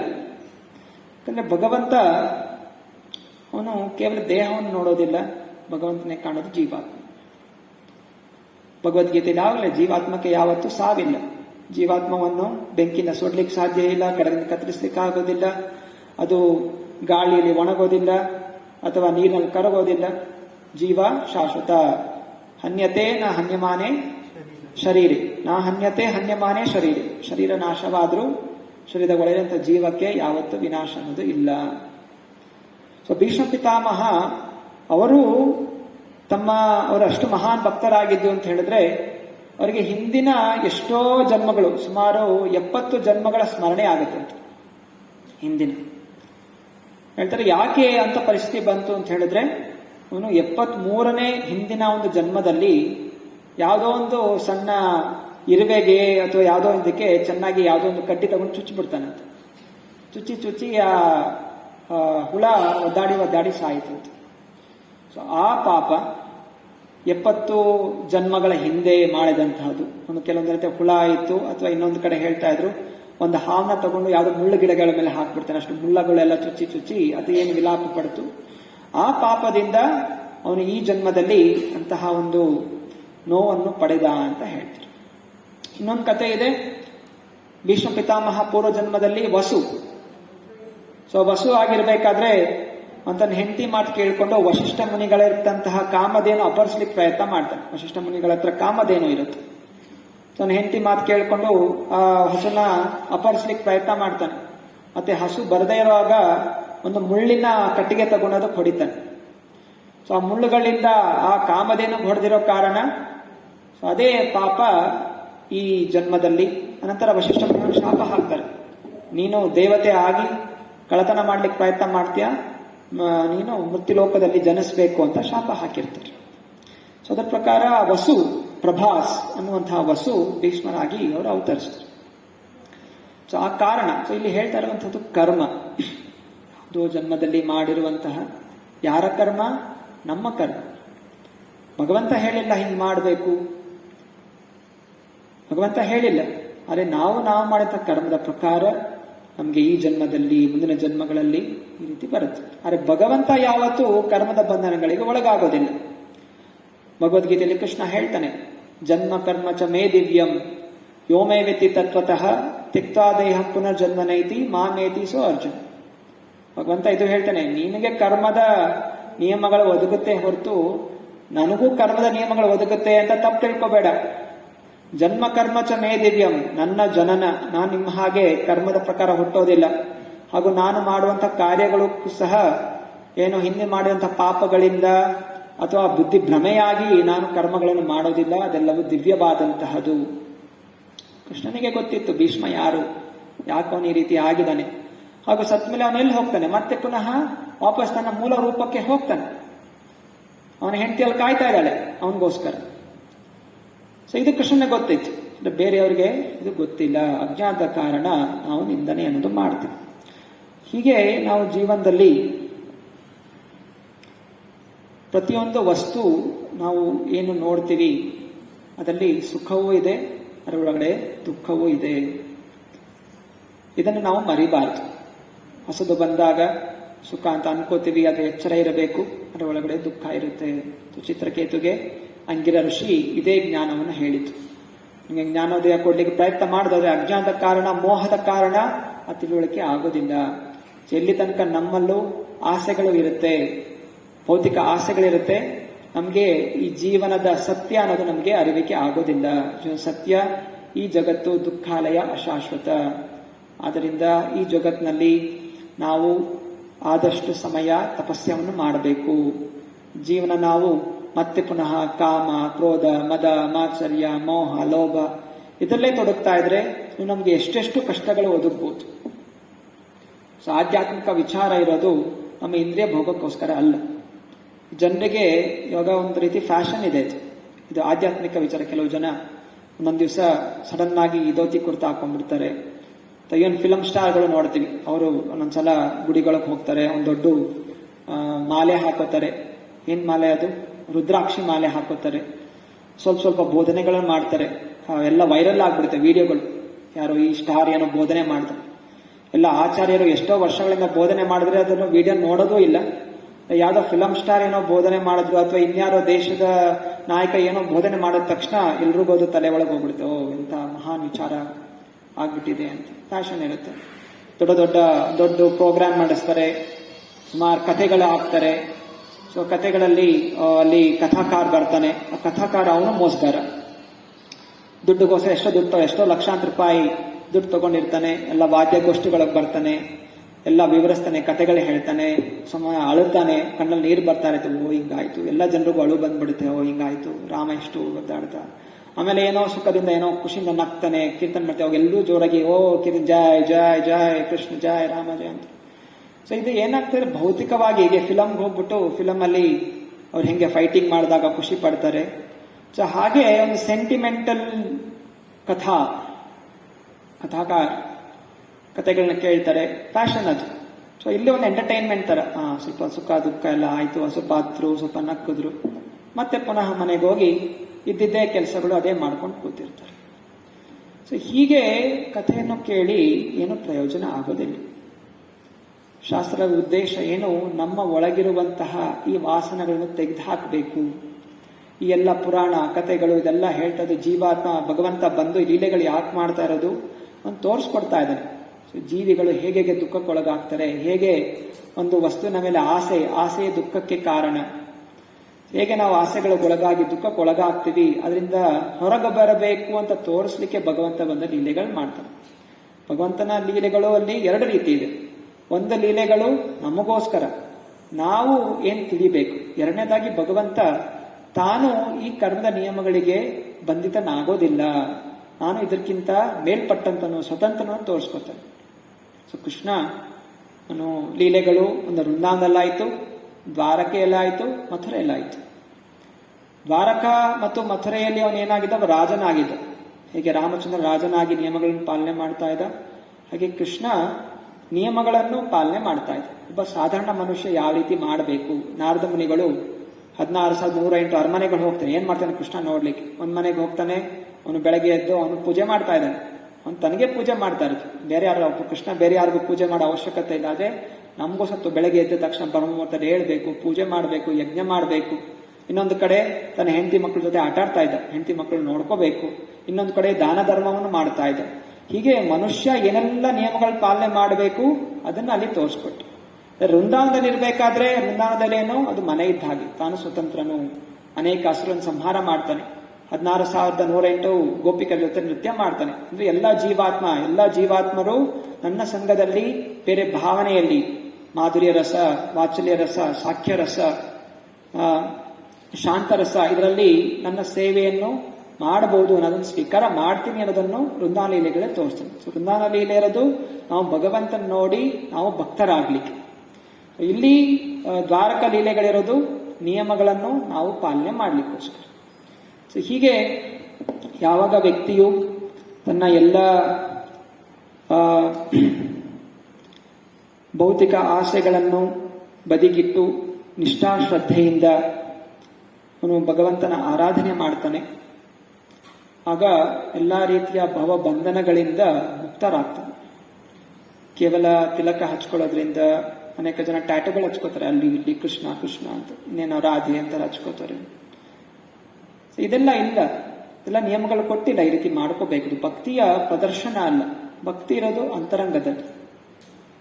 ನಿಜವಾದ ಭಾವನೆ ಕೃಷ್ಣ ಗಮನಿಸ್ತಾ ಇದ್ದಾನೆ. ನೀವು ಒಳಗಡೆಯಿಂದ ಏನ್ ಚಿಂತನೆ ಮಾಡ್ತಾ ಇದ್ದ? ಪರಮಾತ್ಮ ಅಂತರ್ಯಾಮ. ಅಹೀರ್ ನರಸಿಂಗ ಹೃದಯೇ ನರಸಿಂಗ. ಭಗವಂತ ಹೊರಗಿಂದ ನೋಡ್ತಾನೆ, ಒಳಗಿಂದ ನೋಡ್ತಾನೆ. ಭೌತಿಕ ಜನಕ್ಕೆ ಬರೀ ಹೊರಗಡೆಯಿಂದ ಕಾಣುತ್ತೆ ಅಷ್ಟೆ. ಹೊರಗಡೆಯಿಂದ ಯಾರು ಹೇಗೆ ಇರಲಿ, ಭಗವಂತ ಅಂತೂ ಅಂತರಂಗದಲ್ಲಿ ಗಮನಿಸ್ತಾನೆ. ಅದರಿಂದ ನೀವು ಅಥವಾ ನಾವು ಬೇರೆಯವರು ಇಷ್ಟೊಂದೆಲ್ಲ ಅಪರಾಧಗಳು ಮಾಡ್ತಾ ಇದ್ರು, ಇಷ್ಟೊಂದು ಸುಖವಾಗಿದ್ದಾರೆ, ನಾವ್ಯಾಕೆ ಇಷ್ಟೊಂದು ನಿಯಮಗಳು ಪಾಲನೆ ಮಾಡಬೇಕು ಅಂತ ವಿಚಲಿತ ಆಗೋ ಅವಶ್ಯಕತೆ ಇಲ್ಲ. ಅವ್ರು ಯಾಕೆ ಇಷ್ಟೊಂದು ಸಂತೋಷ ಪಡ್ತಾ ಇದ್ದಾರೆ? ಯಾಕಂದ್ರೆ ಪೂರ್ವ ಜನ್ಮದಲ್ಲಿ ಏನೋ ಪುಣ್ಯ ಕಾರ್ಯ ಮಾಡಿರ್ತಾರೆ. ಆ ಪುಣ್ಯದಿಂದ ಈ ಜನ್ಮದಲ್ಲಿ ಪುಣ್ಯದ ಅನುಭವ ಆಗ್ತಾ ಇರುತ್ತೆ. ಆದ್ರೆ ಈ ಜನ್ಮದಲ್ಲಿ ಅವ್ರು ಏನೆಲ್ಲ ಪಾಪಗಳು ಮಾಡ್ತಾರೆ, ಅದು ಮತ್ತೆ ಮುಂದಿನ ಜನ್ಮದಲ್ಲಿ ಅವರನ್ನು ಆವರಿಸಿಕೊಳ್ಳುತ್ತೆ. ಇದರಲ್ಲಿ ಯಾವುದೇ ರೀತಿಯ ಸಂಶಯ ಅನ್ನೋದು ಇಲ್ಲ. ಅದರಿಂದ ನಾವು ಅಂತಹ ಜನರಿಗೆ 99% ಅಂತಹ ಜನರೇ ಇರೋದು. ನಾವು ಆ 99% ಅಲ್ಲಿ ಸೇರಬಾರ್ದು. ನಾವು ಸೇರ್ಬೇಕಾಗಿರೋದು ಆ 1%. ಬಹುನಾಂ ಜನ್ಮಾನಾಮಂತೆ ಜ್ಞಾನವಾನ್ ಪ್ರಪದ್ಯತೆ ವಾಸುದೇವ ಸರ್ವಮಿತಿ ಸಾ ಮಹಾತ್ಮ ಸುದುರ್ಲಭ. ಕೃಷ್ಣನೇ ಹೇಳ್ತಾನೆ, ಸುದುರ್ಲಭ. ವಾಸುದೇವ ಕೃಷ್ಣ ಭಗವಂತ ಅಂತ ನಂಬಿ ನಡೆಯುವಂತಹ ಜನ, ನಿಯಮಗಳನ್ನು ಪಾಲನೆ ಮಾಡುವಂತಹ ಜನ ತುಂಬಾ ಕಡಿಮೆ. ನಾವು ಆ ಒಂದು ಗುಂಪಲ್ಲಿ ಸೇರ್ಕೋಬೇಕು ಹಾಗೂ ಈ ಜೀವನವನ್ನು ಕೊನೆ ಜೀವನ ಮಾಡ್ಕೋಬೇಕು. ಹರೇ ಕೃಷ್ಣ ಕೃಷ್ಣ ಕೃಷ್ಣ ಹರೇ ಹರೇ, ಹರೇ ರಾಮ ರಾಮ ರಾಮ ಹರೇ ಹರೇ. ಮುಂದಿನ ವಾರ ನೋಡೋಣ ಹೇಗೆ ಅಂಗಿರ ಮುನಿ ಬರ್ತಾರೆ ಹಾಗೂ ಯಾವ ರೀತಿ ಉಪದೇಶ ಕೊಡ್ತಾರೆ ಚಿತ್ರಕೇತುಗೆ. ಅದು ಪ್ರಶ್ನೆಗಳಿದೆಯಾ ಇವತ್ತಿನ ಅಧ್ಯಾಯದಿಂದ, ಚರ್ಚೆಯಿಂದ? A person do sinful activities, is coming generation, if they offer Pinda Pradhan, then he will be free from those sinful activities. ಪ್ರಶ್ನೆ ಕೇಳ್ತಾ ಇದ್ದಾರೆ, ಒಬ್ಬ ವ್ಯಕ್ತಿ ಅನೇಕ ಪಾಪಗಳು ಮಾಡಿದ್ರೆ ಮತ್ತೆ ಅವನು ಪ್ರೇತ ಯೋನಿಗೆ ಸೇರಿದ್ದಾನೆ, ಅವನ ಮುಂದಿನ ಪೀಳಿಗೆ ಪಿಂಡ ಪ್ರದಾನ ಮಾಡಿದ್ರೆ ಅವನು ಪಾಪಗಳಿಂದ ಮುಕ್ತನಾಗಬಹುದೇ? ಹೌದು, ಮುಕ್ತನಾಗಬಹುದು. ಪಿಂಡ ಪ್ರದಾನ ಮಾಡಬೇಕಾದ್ರೆ ಅವನು ಪ್ರಾರ್ಥನೆ ಮಾಡ್ಕೋತಾನೆ, ಭಗವಂತನ ಪ್ರಾರ್ಥನೆ ಮಾಡ್ಕೋತಾನೆ, ಭಗವಂತ ದಯವಿಟ್ಟು ನಮ್ಮ ಪೂರ್ವಜರನ್ನು ಮುಕ್ತಿಗೊಳಿಸು. ಸೊ ತಪಸ್ಯ, ಕೇವಲ ಪಿಂಡ ಪ್ರದಾನ ಮಾಡಿದ್ರೆ ಆಹಾರ ಸಿಗುತ್ತೆ ಅವರಿಗೆ. ಅದೇ ಅವನು ಒಳ್ಳೆಯ ಭಕ್ತನಾದ್ರೆ, ಹೇಗೆ ಪ್ರಹ್ಲಾದ್ ಮಹಾರಾಜ ನರಸಿಂಹದೇವನು ಕೇಳ್ಕೊತಾನೆ, ಹೇ ನರಸಿಂಹ, ನನ್ನ ತಂದೆ ಅಂತ ದೊಡ್ಡ ಮಹಾನ್ ಪಾಪಿ, ಎಂತೆಂಥ ಪಾಪಗಳು ಮಾಡಿದ್ರೆ ದಯವಿಟ್ಟು ಅವರ ರಕ್ಷಣೆ ಮಾಡೋ, ಉದ್ಧಾರ ಮಾಡು ಅಂತ ನರಸಿಂಹನ ಪ್ರಾರ್ಥನೆ ಮಾಡ್ಕೊಂಡು ನರಸಿಂಹ ಹೇಳ್ತಾನೆ, ಚಿಂತನೆ ಮಾಡ್ಬಿಡ ಪ್ರಹ್ಲಾದ, ನೀನು ನನ್ನ ಶುದ್ಧವಾದ ಭಕ್ತನಾಗಿರೋ ಕಾರಣ ಇನ್ನ 21 ಪೀಳಿಗೆಗಳು ಮುಕ್ತರಾಗ್ತಾರೆ, ಚಿಂತನೆ ಮಾಡಬೇಡ ಅಂತ ಹೇಳ್ತಾರೆ. ಸೊ 21 ಪೀಳಿಗೆಗಳು, ಒಬ್ಬ ಶುದ್ಧ ಭಕ್ತನಾದರೆ ಅವನು ಮೋಕ್ಷವನ್ನು ಹೊಂದಿದ್ರೆ ಅವನು 21 ಪೀಳಿಗೆಗಳು ಮೋಕ್ಷವನ್ನು ಹೊಂದುತ್ತೆ. ಅಂದ್ರೆ ಅವರ ಎಲ್ಲ ಪಾಪಗಳು ಮುಕ್ತರಾಗ್ತಾರೆ.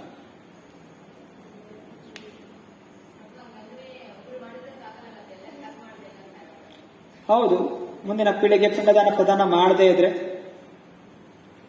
ಏನ್ ಗ್ಯಾರಂಟಿ ಮುಂದಿನ, ಅದೇನೇ ಇಲ್ಲಿ ಚರ್ಚೆ ಮಾಡ್ತಾ ಇರುವಂತಹದ್ದು.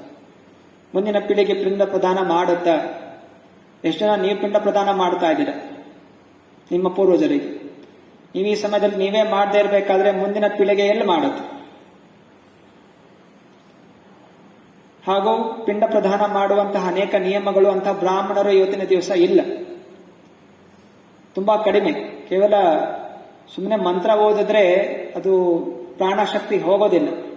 ಆ ಮಾಡುವಂತ ಬ್ರಾಹ್ಮಣಿಕ ಶಕ್ತಿ ಇರಬೇಕು, ಆ ಶಕ್ತಿಯನ್ನು ಅವರಿಗೆ ಕಳಿಸ್ಲಿಕ್ಕೆ. ಅಂತಹ ಮಂತ್ರ ಉಚ್ಚಾರಣೆ ಮಾಡುವಂತವರು ಸತ್ಯತ್ರೈತ ದ್ವಾಪರ ಯುಗದಲ್ಲಿ ಇದ್ರು. ಸೊ ಕಲಿಯುಗದಲ್ಲಿ ಅಂತಹ ಮಂತ್ರಗಳು ಯಾವುದೂ ಫಲ ಕೊಡೋದಿಲ್ಲ.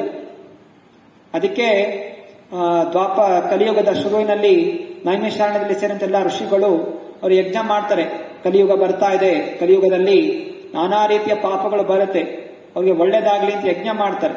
ಅವ್ರ ಯಜ್ಞದ ಕೊನೆಯಲ್ಲಿ ಹೇಳ್ತಾರೆ, ಯಜ್ಞ ಮಾಡಿ ಏನು ಪ್ರಯೋಜನ ಆಗಿಲ್ಲ, ಕೇವಲ ಮುಖ ಮಸಿ ಆಯ್ತೆ ಹೊರತು, ಮುಖ ಕಪ್ಪಾಯ್ತು, ಮಸಿ ಆಯ್ತು. ಆ ವಾಕ್ಯಗಳಿದೆ ಶ್ರೀಮದ್ ಭಾಗವತ ಮೊದಲನೇ ಸ್ಕಂದದಲ್ಲಿ. ಶ್ರೀಗಳು ಹೇಳ್ತಾ ಇದ್ದಾರೆ, ಮುಖ ಮಸಿ ಆಯ್ತೆ ಹೊರತು ಏನು ಪ್ರಯೋಜನ ಕಾಣಿಸ್ತಾ ಇಲ್ಲ.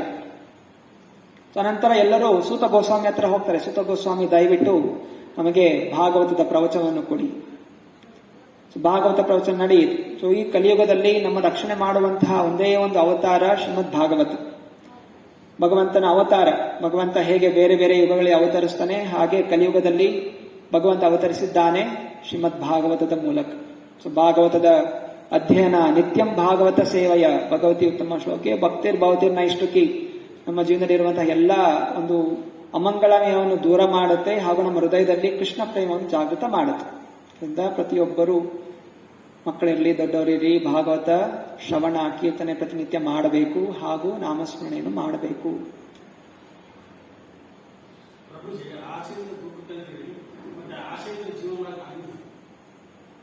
ಆಸೆ ಇಲ್ಲದೆ, ಹೌದು ಹೌದು, ಇಲ್ಲಿ ಹೇಳ್ತಾ ಇರುವಂತಹದ್ದು ನಮ್ಮ ಜೀವನ ಉದ್ದೇಶ, ಅಂತಿಮ ಲಕ್ಷ್ಯ ನಾವು ಏನು ಅಂತ ತಿಳ್ಕೋಬೇಕು. ಅಂತಿಮ ಲಕ್ಷ್ಯ ನಾನು ಯಾಕೆ ಜೀವಂತವಾಗಿರಬೇಕು. ಹಾಸ್ಪಿಟ್ಲಿಗೆ ಹೋಗ್ಬೇಡಿ ಅಂತ ಹೇಳಿಲ್ಲ, ಹಾಸ್ಪಿಟ್ಲಿಗೆ ಹೋಗ್ಬೇಕಾದ್ರೆ ನಾವು ಜೀವಂತವಾಗಿ ಯಾಕೆ ಜೀವಂತ ಆಗಿರ್ಬೇಕು, ನಾ ಇನ್ನೂ ತಪಸ್ಸೆ ಮಾಡಿಲ್ಲ. ಸತ್ತೋಗ್ಬಿಟ್ರೆ ನಾನು ಮತ್ತೆ ತಿರ್ಗಾ ಹುಟ್ಟಬೇಕಾಗತ್ತೆ. ಆದ್ರಿಂದ ಹೇ ಭಗವಂತ ನನ್ನ ರಕ್ಷಣೆ ಮಾಡು, ನನಗೆ ತಪಸ್ಸೆ ಮಾಡಲಿಕ್ಕೆ ಅವಕಾಶ ಕೊಡು. ಸೊ ಒಂದೇ ವಿಷಯ ಒಂದೇ, ಭಾವನೆಯನ್ನು ಬದಲಾಯಿಸಬೇಕು. ಇಲ್ಲಿ ಹೇಳ್ತಾ ಇರುವಂತಹದ್ದು ನಮ್ಮ ಜೀವನ. ಇವಾಗ ಏನ್ ಮಾಡ್ತೀವಿ, ಈಗ ಭೌತಿಕವಾದ ವ್ಯಕ್ತಿ ಗೃಹಸ್ಥ ಜೀವನ ಯಾಕೋಸ್ಕರ ನಡೆಸ್ತಾನೆ, ಇಂದ್ರಿಯ ಭೋಗಕ್ಕೋಸ್ಕರ ನಡೆಸ್ತಾನೆ. ಅರೆ ಗೃಹಸ್ಥನಾದಂಥವನು ಯಾಕೋಸ್ಕರ ನಡೆಸಬೇಕು, ಭಕ್ತನಾದಂಥ ಯಾಕೋಸ್ಕರ ಭಕ್ತಿ ಮಾಡಬೇಕು. ನಾನು ಅನೇಕ ಜನ್ಮಾಂತರ ಪಾಪಗಳಿದೆ, ತಿರ್ಗಾ ನಾನು ಒಂದರಲ್ಲಿ ಸಿಕ್ಕಾಕೋಬೇಕಾಗತ್ತೆ. ಆದ್ರಿಂದ ನನಗೆ ಈ ಮನುಷ್ಯ ಜನ್ಮ ಒಂದು ಅವಕಾಶ ಇದೆ ಭಗವಂತನ ಚಿಂತನೆ ಮಾಡ್ಲಿಕ್ಕೆ.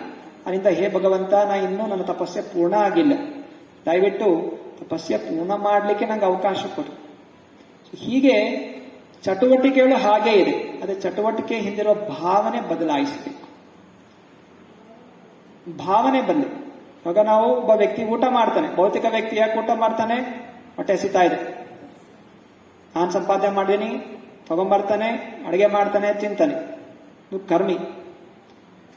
ಭಕ್ತ ತಾನು ಇನ್ನೊಂದು ವ್ಯಕ್ತಿ ನಾನು ಅಡಿಗೆ ಮಾಡ್ತಾನೆ, ತಗೊಂಬರ್ತಾನೆ, ಭಗವಂತನಿಗೆ ಅರ್ಪಣೆ ಮಾಡ್ತಾನೆ, ಭಗವಂತ ನಿನ್ಗೆ ಅರ್ಪಣೆ ಮಾಡ್ತಾ ಇದ್ದೀನಿ, ದಯವಿಟ್ಟು ನನಗೆ ಏನು ಪಾಪಗಳು ಬರ್ತಿರೋ ತರ ನೋಡ್ಕೊ, ಮತ್ತೆ ನನಗೆ ಆಶೀರ್ವಾದ ಮಾಡು, ನನಗೆ ಇದೆಲ್ಲ ಆಸೆಗಳಿದೆ, ಇದೆಲ್ಲ ಆಶೀರ್ವಾದ ಮಾಡು, ಈ ಆಸೆಗಳು ಪೂರೈಸು, ಪ್ರಾರ್ಥನೆ ಮಾಡಿ ತಿಂತಾನೆ. ಇವನು ಸಕಾಮ ಭಕ್ತ. ಒಬ್ಬ ಕರ್ಮಿ ನಾಸ್ತಿಕ, ಅವನು ಭಗವಂತ ಚಿಂತನೆ ಮಾಡೋದಿಲ್ಲ.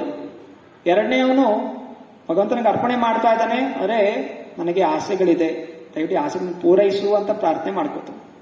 ಮೂರನೇ ಅವನು ನಿಷ್ಕಾಮ ಭಕ್ತ. ಅವನು ಅಡಿಗೆ ಮಾಡ್ತಾನೆ, ಅರ್ಪಣೆ ಮಾಡ್ತಾನೆ, ಭಗವಂತ ನಿನ್ನ ತೃಪ್ತಿಗೋಸ್ಕರ ನನ್ನ ಜೀವನ, ದಯವಿಟ್ಟು ನನ್ನನ್ನು ನಿನ್ನ ಭಕ್ತನಾಗಿ ಸ್ವೀಕರಿಸು, ದಯವಿಟ್ಟು ನೀನು ಕೊಟ್ಟಂತಹ ಒಂದು ಆಹಾರದಲ್ಲಿ ಅದನ್ನೇ ನಿನಗೆ ಅರ್ಪಣೆ ಮಾಡ್ತಾ ಇದ್ದೀನಿ, ದಯವಿಟ್ಟು ಸ್ವೀಕಾರ ಮಾಡು, ಪ್ರೀತಿಯಿಂದ ಅರ್ಪಿಸ್ತಾನೆ. ನಿಷ್ಕಾಮ ಭಕ್ತ. ಅನಂತರ ಅದನ್ನು ಪ್ರಸಾದವಾಗಿ ಸ್ವೀಕಾರ ಮಾಡ್ತಾನೆ. ಮಾಡೋ ಚಟುವಟಿಕೆಗಳು ಒಂದೇ, ಅಡಿಗೆ ಮಾಡೋದು, ತಿನ್ನೋದು. ಆದರೆ ಮೊದಲೇ ಅವನು ಕರ್ಮಿ, ಏನು ಚಿಂತನೆ ಇಲ್ಲದೆ ತಿಂತಾನೆ. ಎರಡನೇ ಅವನು ಭಗವಂತನಿಗೆ ಅರ್ಪಣೆ ಮಾಡಿ ತಿನ್ಬೇಕು, ಅಂದ್ರೆ ಏನು ಪಾಪ ಗೀಪ ಬಂದ್ಬಿಡುತ್ತೇನೋ, ಇನ್ನು ಸಿಕ್ಕಾಪಟ್ಟೇನೋ. ಮೂರನೇ ಅವನು ಇಲ್ಲ, ಭಗವಂತ ನಿನ್ನ ಪ್ರೀತಿಗೋಸ್ಕರ, ನನ್ ಕಷ್ಟ ಬರುತ್ತೋ ಸುಖ ಬರುತ್ತೋ ನನಗೆ ಚಿಂತನೆ ಇಲ್ಲ, ನೀನು ಚೆನ್ನಾಗಿರ್ಬೇಕು, ಹಿಂಗೆ ಅರ್ಪಣೆ ಮಾಡ್ತಾ ಇದ್ದೀನಿ. ಕೆರೆಯ ನೀರನ್ನು ಕೆರೆಗೆ ಚೆಲ್ಲಿ ವರವ ಪಡೆದವರಂತ ಆಗಿರು, ಎಲ್ಲವೂ ಭಗವಂತನಿದೆ. ಸೊ ನಿಷ್ಕಾಮ ಭಕ್ತವನಿಗೆ ಗೊತ್ತಿದೆ ಎಲ್ಲವೂ ಭಗವಂತನದು, ಎಲ್ಲವನ್ನು ಭಗವಂತನ ಸೇವೆಯಲ್ಲಿ ತೊಡಗಿಸ್ಬೇಕು. ಭಾವನೆ ನಮ್ಮ ಪ್ರಜ್ಞೆ. ಅದಕ್ಕೆ ನಮ್ಮ ಸಂಸ್ಥೆ ಹೆಸರು ಅಂತಾರಾಷ್ಟ್ರೀಯ ಕೃಷ್ಣ ಪ್ರಜ್ಞಾ ಸಂಸ್ಥೆ. ನಾವಿಲ್ಲೇನೋ ಯಾರು ಜನರನ್ನ ಏನೋ ಚಟುವಟಿಕೆಗಳನ್ನ ಬದಲಾಯಿಸ್ತಾ ಇಲ್ಲ, ಮನಸ್ಸಿನ ಚಿಂತನೆ, ಪ್ರಜ್ಞೆ. ನಿಮ್ಮ ಚಟುವಟಿಕೆಗಳು ಏನೇ ಮಾಡ್ತಾ ಇರಲಿ, ಮನಸ್ಸಲ್ಲಿ ಕೃಷ್ಣನ ಚಿಂತನೆ ಇರಲಿ. ಕೃಷ್ಣ ಚಿಂತನೆ, ಕೃಷ್ಣನ ತೃಪ್ತಿಗೋಸ್ಕರ, ಕೃಷ್ಣ ಪ್ರೀತಿಗೋಸ್ಕರ ನಿಮ್ಮ ಕೆಲಸಗಳನ್ನು ಮಾಡಿ. ಸೊ ವರ್ಣಾಶ್ರಮ ಬ್ರಹ್ಮಚಾರಿ ಇದ್ದಾರೆ, ಗೃಹಸ್ಥ ಇದ್ದಾರೆ, ವಾನಪ್ರಸ್ಥ, ಎಲ್ಲರೂ ಬೇಕು. ಎಲ್ಲರೂ Krishna ಭಕ್ತರಾಗಿರಬೇಕು.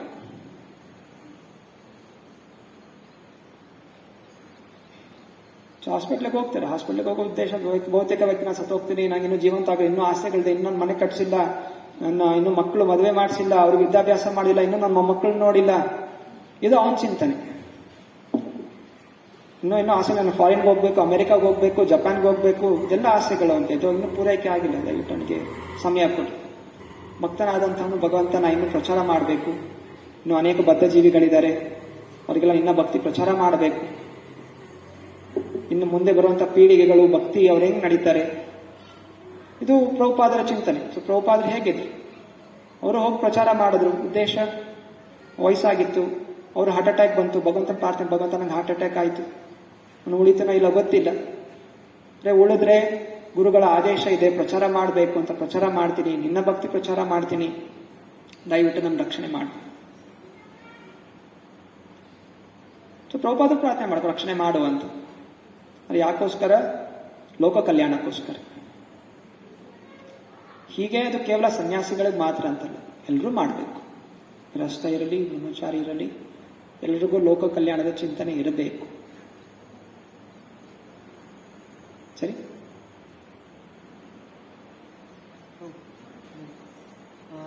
We discussed in this conversation that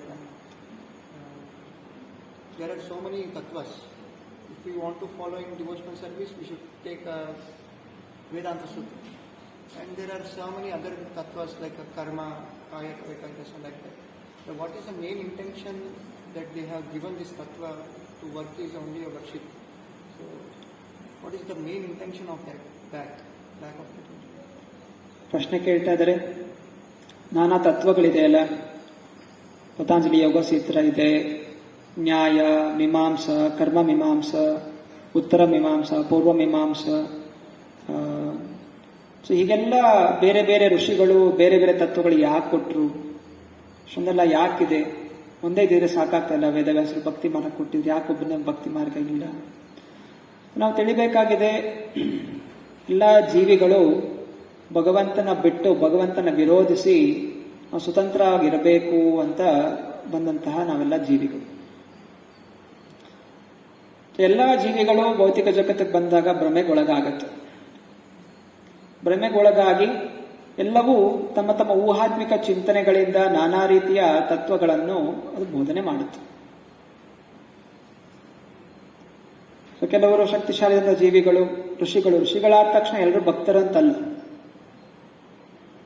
ಕಾವಿ ಬಟ್ಟೆ ಹಾಕೊಂಡ ತಕ್ಷಣ ಎಲ್ಲರೂ ಭಕ್ತರಾಗೋದಿಲ್ಲ. ಯಾರು ಭಗವಂತನ ಭಕ್ತಿ ಅನ್ನೋದು ಆಚಾರ ಮಾಡ್ತಾರೆ, ಪ್ರಚಾರ ಮಾಡ್ತಾರೆ, ನಿಷ್ಠೆಯಿಂದ ಇರ್ತಾರೆ, ಅವರು ಭಕ್ತರಾಗ್ತಾರೆ ಹೊರತು ವಸ್ತ್ರದಿಂದ ಯಾರು ಭಕ್ತರಾಗೋದಿಲ್ಲ. ಹಾಗೆ ನಾನಾ ಋಷಿಗಳಿದ್ರು, ಚಾರ್ವಾಕ ಮುನಿಗಳಿದ್ದಾರೆ, ಮುನಿ ಅಂತಿದೆ. ಮುನಿ ಅಂತ ಹೇಳಿದ್ರೇನು, ಅವನು ಬುದ್ಧಿಯಿಂದ ಹೊಸ ವಿಚಾರವನ್ನು ಕೊಡುವಂಥವನು ಮುನಿ, ಮನಸ್ಸಿನಿಂದ ವಿಚಾರಗಳನ್ನು ಕೊಡುವಂಥವನು ಮುನಿ. ಅವರು ಹೇಳಿದ್ರು ಜೀವನದಲ್ಲಿ ಸಂತೋಷ ಆಗಿರಬೇಕು. ಸಂತೋಷ ಆಗಿರಬೇಕು ಅಂತ ಹೇಳಿದ್ರೆ ಚೆನ್ನಾಗಿ ತುಪ್ಪ ತಿನ್ಬೇಕು. ಯಾವ ವ್ಯಕ್ತಿ ಚೆನ್ನಾಗಿ ಪ್ರತಿನಿತ್ಯ ತುಪ್ಪ ತಿಂತಾನೆ ಅವನು ಸಂತೋಷವಾಗಿರ್ತಾನೆ. ಆ ತುಪ್ಪ ನೀವು ಆಕಳಿಂದಾದ್ರೂ ತೆಗಿರಿ, ಸಂಪಾದನೆ ಮಾಡಿ, ಬೇಡಿ ತಗೊಳ್ಳಿ, ಭಿಕ್ಷೆ ಬೇಡಿ ತಗೊಳ್ಳಿ, ಅದು ಇಲ್ಲಂದ್ರೆ ಕಳ್ಳತನ ಮಾಡಾದ್ರೂ ತಿನ್ನಿ, ಒಟ್ನಲ್ಲಿ ತಿನ್ನಿ. ಹೀಗೆ ಮುನಿಗಳ ಒಂದು ತತ್ವ ಇದೆ ಇದು. ಕೆಲವರು ಕರ್ಮ ಮೀಮಾಂಸ ತತ್ವ. ಹೀಗೆ ನಾನಾ ರೀತಿಯ ಒಂದು ತತ್ವಗಳಿರೋದು, ಬೇರೆ ಬೇರೆ ಜೀವಿಗಳ ಬೇರೆ ಬೇರೆ ಚಿಂತನೆಗೆ ಅದಕ್ಕೊಂದು ಆಧಾರ ಬೇಕಲ್ಲ.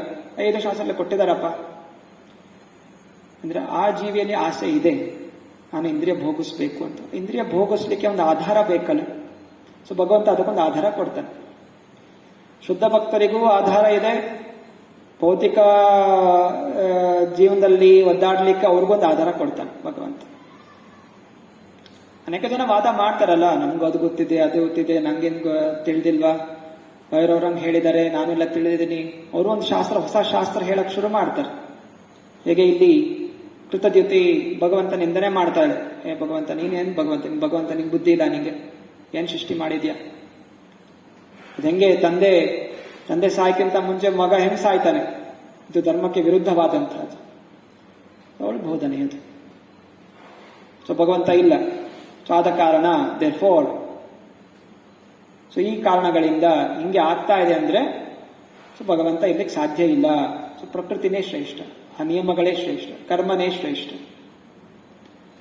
ತಮಗೆ ಏನ್ ಕಂಡಿತು ಅದರ ಪ್ರಕಾರ ಅವರು ಒಂದು ಸಾರಾಂಶಕ್ಕೆ ಬರ್ತಾರೆ. ಭಗವಂತ ಇದ್ದಿದ್ರೆ ಹಿಂಗೆ ಮಾಡ್ತಾ ಇರ್ಲಿಲ್ಲ.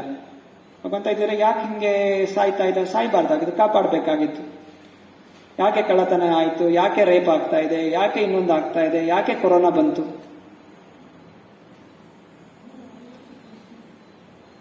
ಸೊ ಕೇವಲ ಒಬ್ಬ ವ್ಯಕ್ತಿಯಿಂದಲ್ಲ, ಆ ಸಮಾಜ ಎಲ್ಲವೂ ಸೇರುತ್ತೆ. ವ್ಯಕ್ತಿಯ ಕರ್ಮಗಳಿದೆ, ಸಮಾಜದ ಕರ್ಮಗಳಿದೆ. 4-5 ವರ್ಷಗಳ ಹಿಂದೆ ನಾವು ಕೀರ್ತನ್ ಮೇಳ ಮಾಡ್ತಾ ಇದ್ವಿ. ಮಳೆ ಬರುತ್ತೆ ಬನ್ನಿ ಅಂತ. ಯಾರು ಬರ್ಲಿಲ್ಲ, ಎಲ್ಲ ಕುತ್ಕೊಂಡು ನೋಡ್ತಾರೆ, ಎಲ್ಲಿ ಮಳೆ ಬರುತ್ತೆ ನೋಡೋಣ. 4-5 ಜನ ನಾವು ಕೀರ್ತನೆ ಮಾಡ್ತಾ ಇದ್ದೇವೆ, ದೂಷಿಸ್ತಾ ಇದ್ರು. 4-5 ಜನ ಏನ್ ಕೀರ್ತನೆ, ಏನ್ ಮಳೆ ಬರಲಿಲ್ಲ, ಏನಿಲ್ಲ.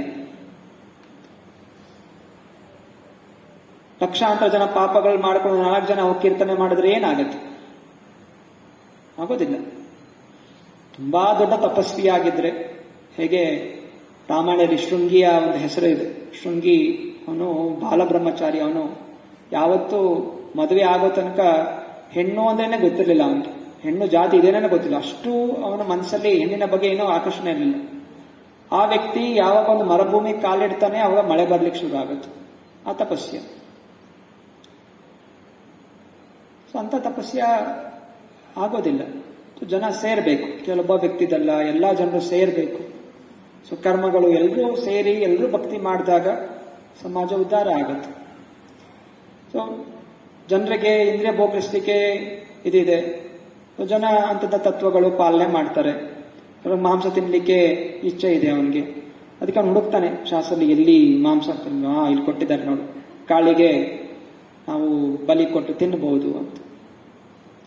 ಸೊ ನಿಯಮ ಇದೆ. ಯಾವ ವ್ಯಕ್ತಿಗೆ ಅವನಿಗೆ ಇಂದ್ರಿಯ ಅವನಿಗೆ ಹತೋಟಿಯಲ್ಲಿ ಆಗ್ತಾ ಇಲ್ಲ, ಅವನಿಗೆ ತಿನ್ಲೇಬೇಕು ಅಂತ ಆಸೆ, ತೀವ್ರವಾದ ಆಸೆ, ಅದಕ್ಕೆ ಭಗವಂತ ನಿಯಮ ಕೊಟ್ಟಿದ್ದಾನೆ. ಸರಿ, ನಿಮಗೆ ಮಾಂಸ ತಿನ್ಬೇಕು ಅಂತ ಹೇಳಿದ್ರೆ ತಿಂಗಳಿಗೊಮ್ಮೆ ಅಮಾವಾಸ್ಯೆ ದಿವಸ ಕಾಳಿಗೆ ಅದು ಸಣ್ಣ ಒಂದು ಕೋಳಿನೋ ಕುರಿನೋ ಅರ್ಪಣೆ ಮಾಡಿ ತಿನ್ನು, ಒಂದು ನಿಯಮ ಇದೆ.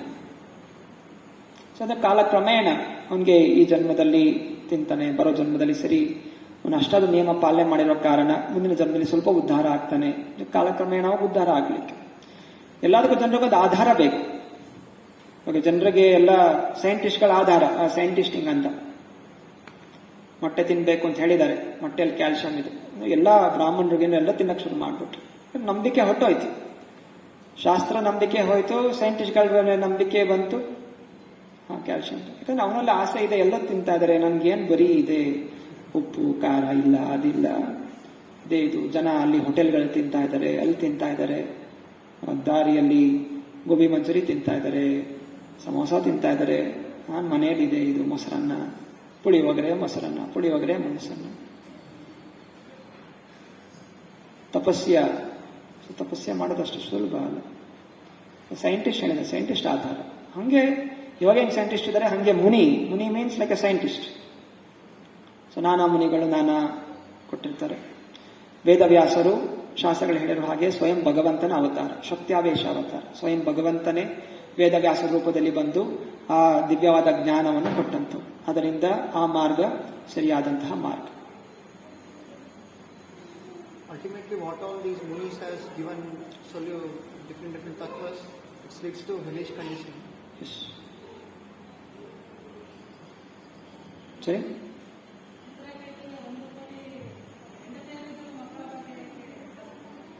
ಮಕ್ಕಳು ಯಾಕೆ ಆಗ್ಲಿಲ್ಲ? ಅದೊಂದು ಕರ್ಮ. ಅವನ ಕರ್ಮದಲ್ಲಿ ಇರಲಿಲ್ಲ. ಅದನ್ನೇ ಹೇಳ್ತಾ ಇತ್ತು. 100 ಕೋಟಿ ಹೆಂಡತಿಯರಿದ್ರು, ನನಗೆ ಸಿಕ್ಕಂತ ಹೆಂಡತಿಯರು ಎಲ್ಲರೂ ಅವರಿಗೆ ಗರ್ಭವತಿ ಆಗುವಂತಹ ಯೋಗ್ಯತೆ ಇರಲಿಲ್ಲ. ಇದೇ ಕರ್ಮದ ನಿಯಮ. ಅವನು ಎಷ್ಟೇ ಪ್ರಯತ್ನ ಮಾಡಿದ್ರು, ಕೆಲಸದವನು ಎಷ್ಟು ಕೆಲಸ ಮಾಡ್ತಾನ, ಅವನು ರೋಡ್ ಅಗಿಯೋರು, ಮನೆ ಕಟ್ಸೋರು, ಅವನು ಶ್ರಮ ಪಡೋಷ್ಟು ಶ್ರಮ ಸಾಫ್ಟ್ವೇರ್ ಇಂಜಿನಿಯರ್ ಪಡೋದಿಲ್ಲ. ದೇಹ ದಂಡನೆ ಆಗೋದಿಲ್ಲ. ಅವನು ಸುಮ್ಮನೆ ಕುತ್ಕೊಂಡು ಏನೋ ಒಂದು ಸಾಫ್ಟ್ವೇರ್ ಮಾಡ್ತಾನೆ, ಆರಾಮಾಗಿರ್ತಾನೆ. ಆದ್ರೂ ಅವನಿಗೆ ಕೋಟ್ಯಾಂತರ ರೂಪಾಯಿ, ಲಕ್ಷಾಂತರ ರೂಪಾಯಿ ಸಿಗುತ್ತೆ. ಇವನಿಗೆ ದಿನಕ್ಕೆ 300 ರೂಪಾಯಿ 400 ರೂಪಾಯಿ ಸಿಗುತ್ತೆ. ಸೊ ಕಷ್ಟಪಟ್ರೇನೆ ಸುಖ ಅನ್ನೋದು ನಿಯಮ ಅನ್ವಯಿಸೋದಿಲ್ಲ. ಸೊ ಕರ್ಮದಲ್ಲಿ ಇದ್ರೇನೆ ಸಿಗೋದು, ಕರ್ಮದಲ್ಲಿ ಇಲ್ಲ ಅಂತ ಹೇಳಿದ್ರೆ ಸಿಗೋದಿಲ್ಲ. ಒಂದು ಜೀವ ತಾನೇನು ಕರ್ಮಗಳು ಮಾಡ್ತಾನೆ, ಪ್ಲಸ್ ಭಗವಂತನ ಕೃಪೆ ಇರಬೇಕು. ಅವನ ಕೆಲಸಗಳು ಮಾಡ್ಬೋದು. ಭಗವದ್ಗೀತೆಯಲ್ಲಿ 5 ವಿಷಯಗಳ ಬಗ್ಗೆ ಚರ್ಚೆ ಮಾಡ್ತೀವಿ. ಜೀವ, ಈಶ್ವರ, ಕಾಲ, ಕರ್ಮ ಮತ್ತು ಪ್ರಕೃತಿ. ಸೊ ಈ ಪ್ರಕೃತಿಯಲ್ಲಿ ಜೀವ ನಾನಾ ರೀತಿಯ ಕೆಲಸಗಳು ಮಾಡುತ್ತೆ. ಕೆಲಸ ಮಾಡಲಿಕ್ಕೆ ಇದು ಒಂದು ಬೇಸ್ ಇದ್ದ ಹಾಗೆ. ಸೊ ಅದಕ್ಕೆ ಇದನ್ನು ಪೂರ್ಣಗೊಳಿಸೋನು ಯಾರು? ಭಗವಂತ ಆಶೀರ್ವಾದ ಮಾಡಿದ್ರೆ ಅದು ಫಲ ಕೊಡುತ್ತೆ, ಇಲ್ಲ ಅಂದ್ರೆ ಇಲ್ಲ.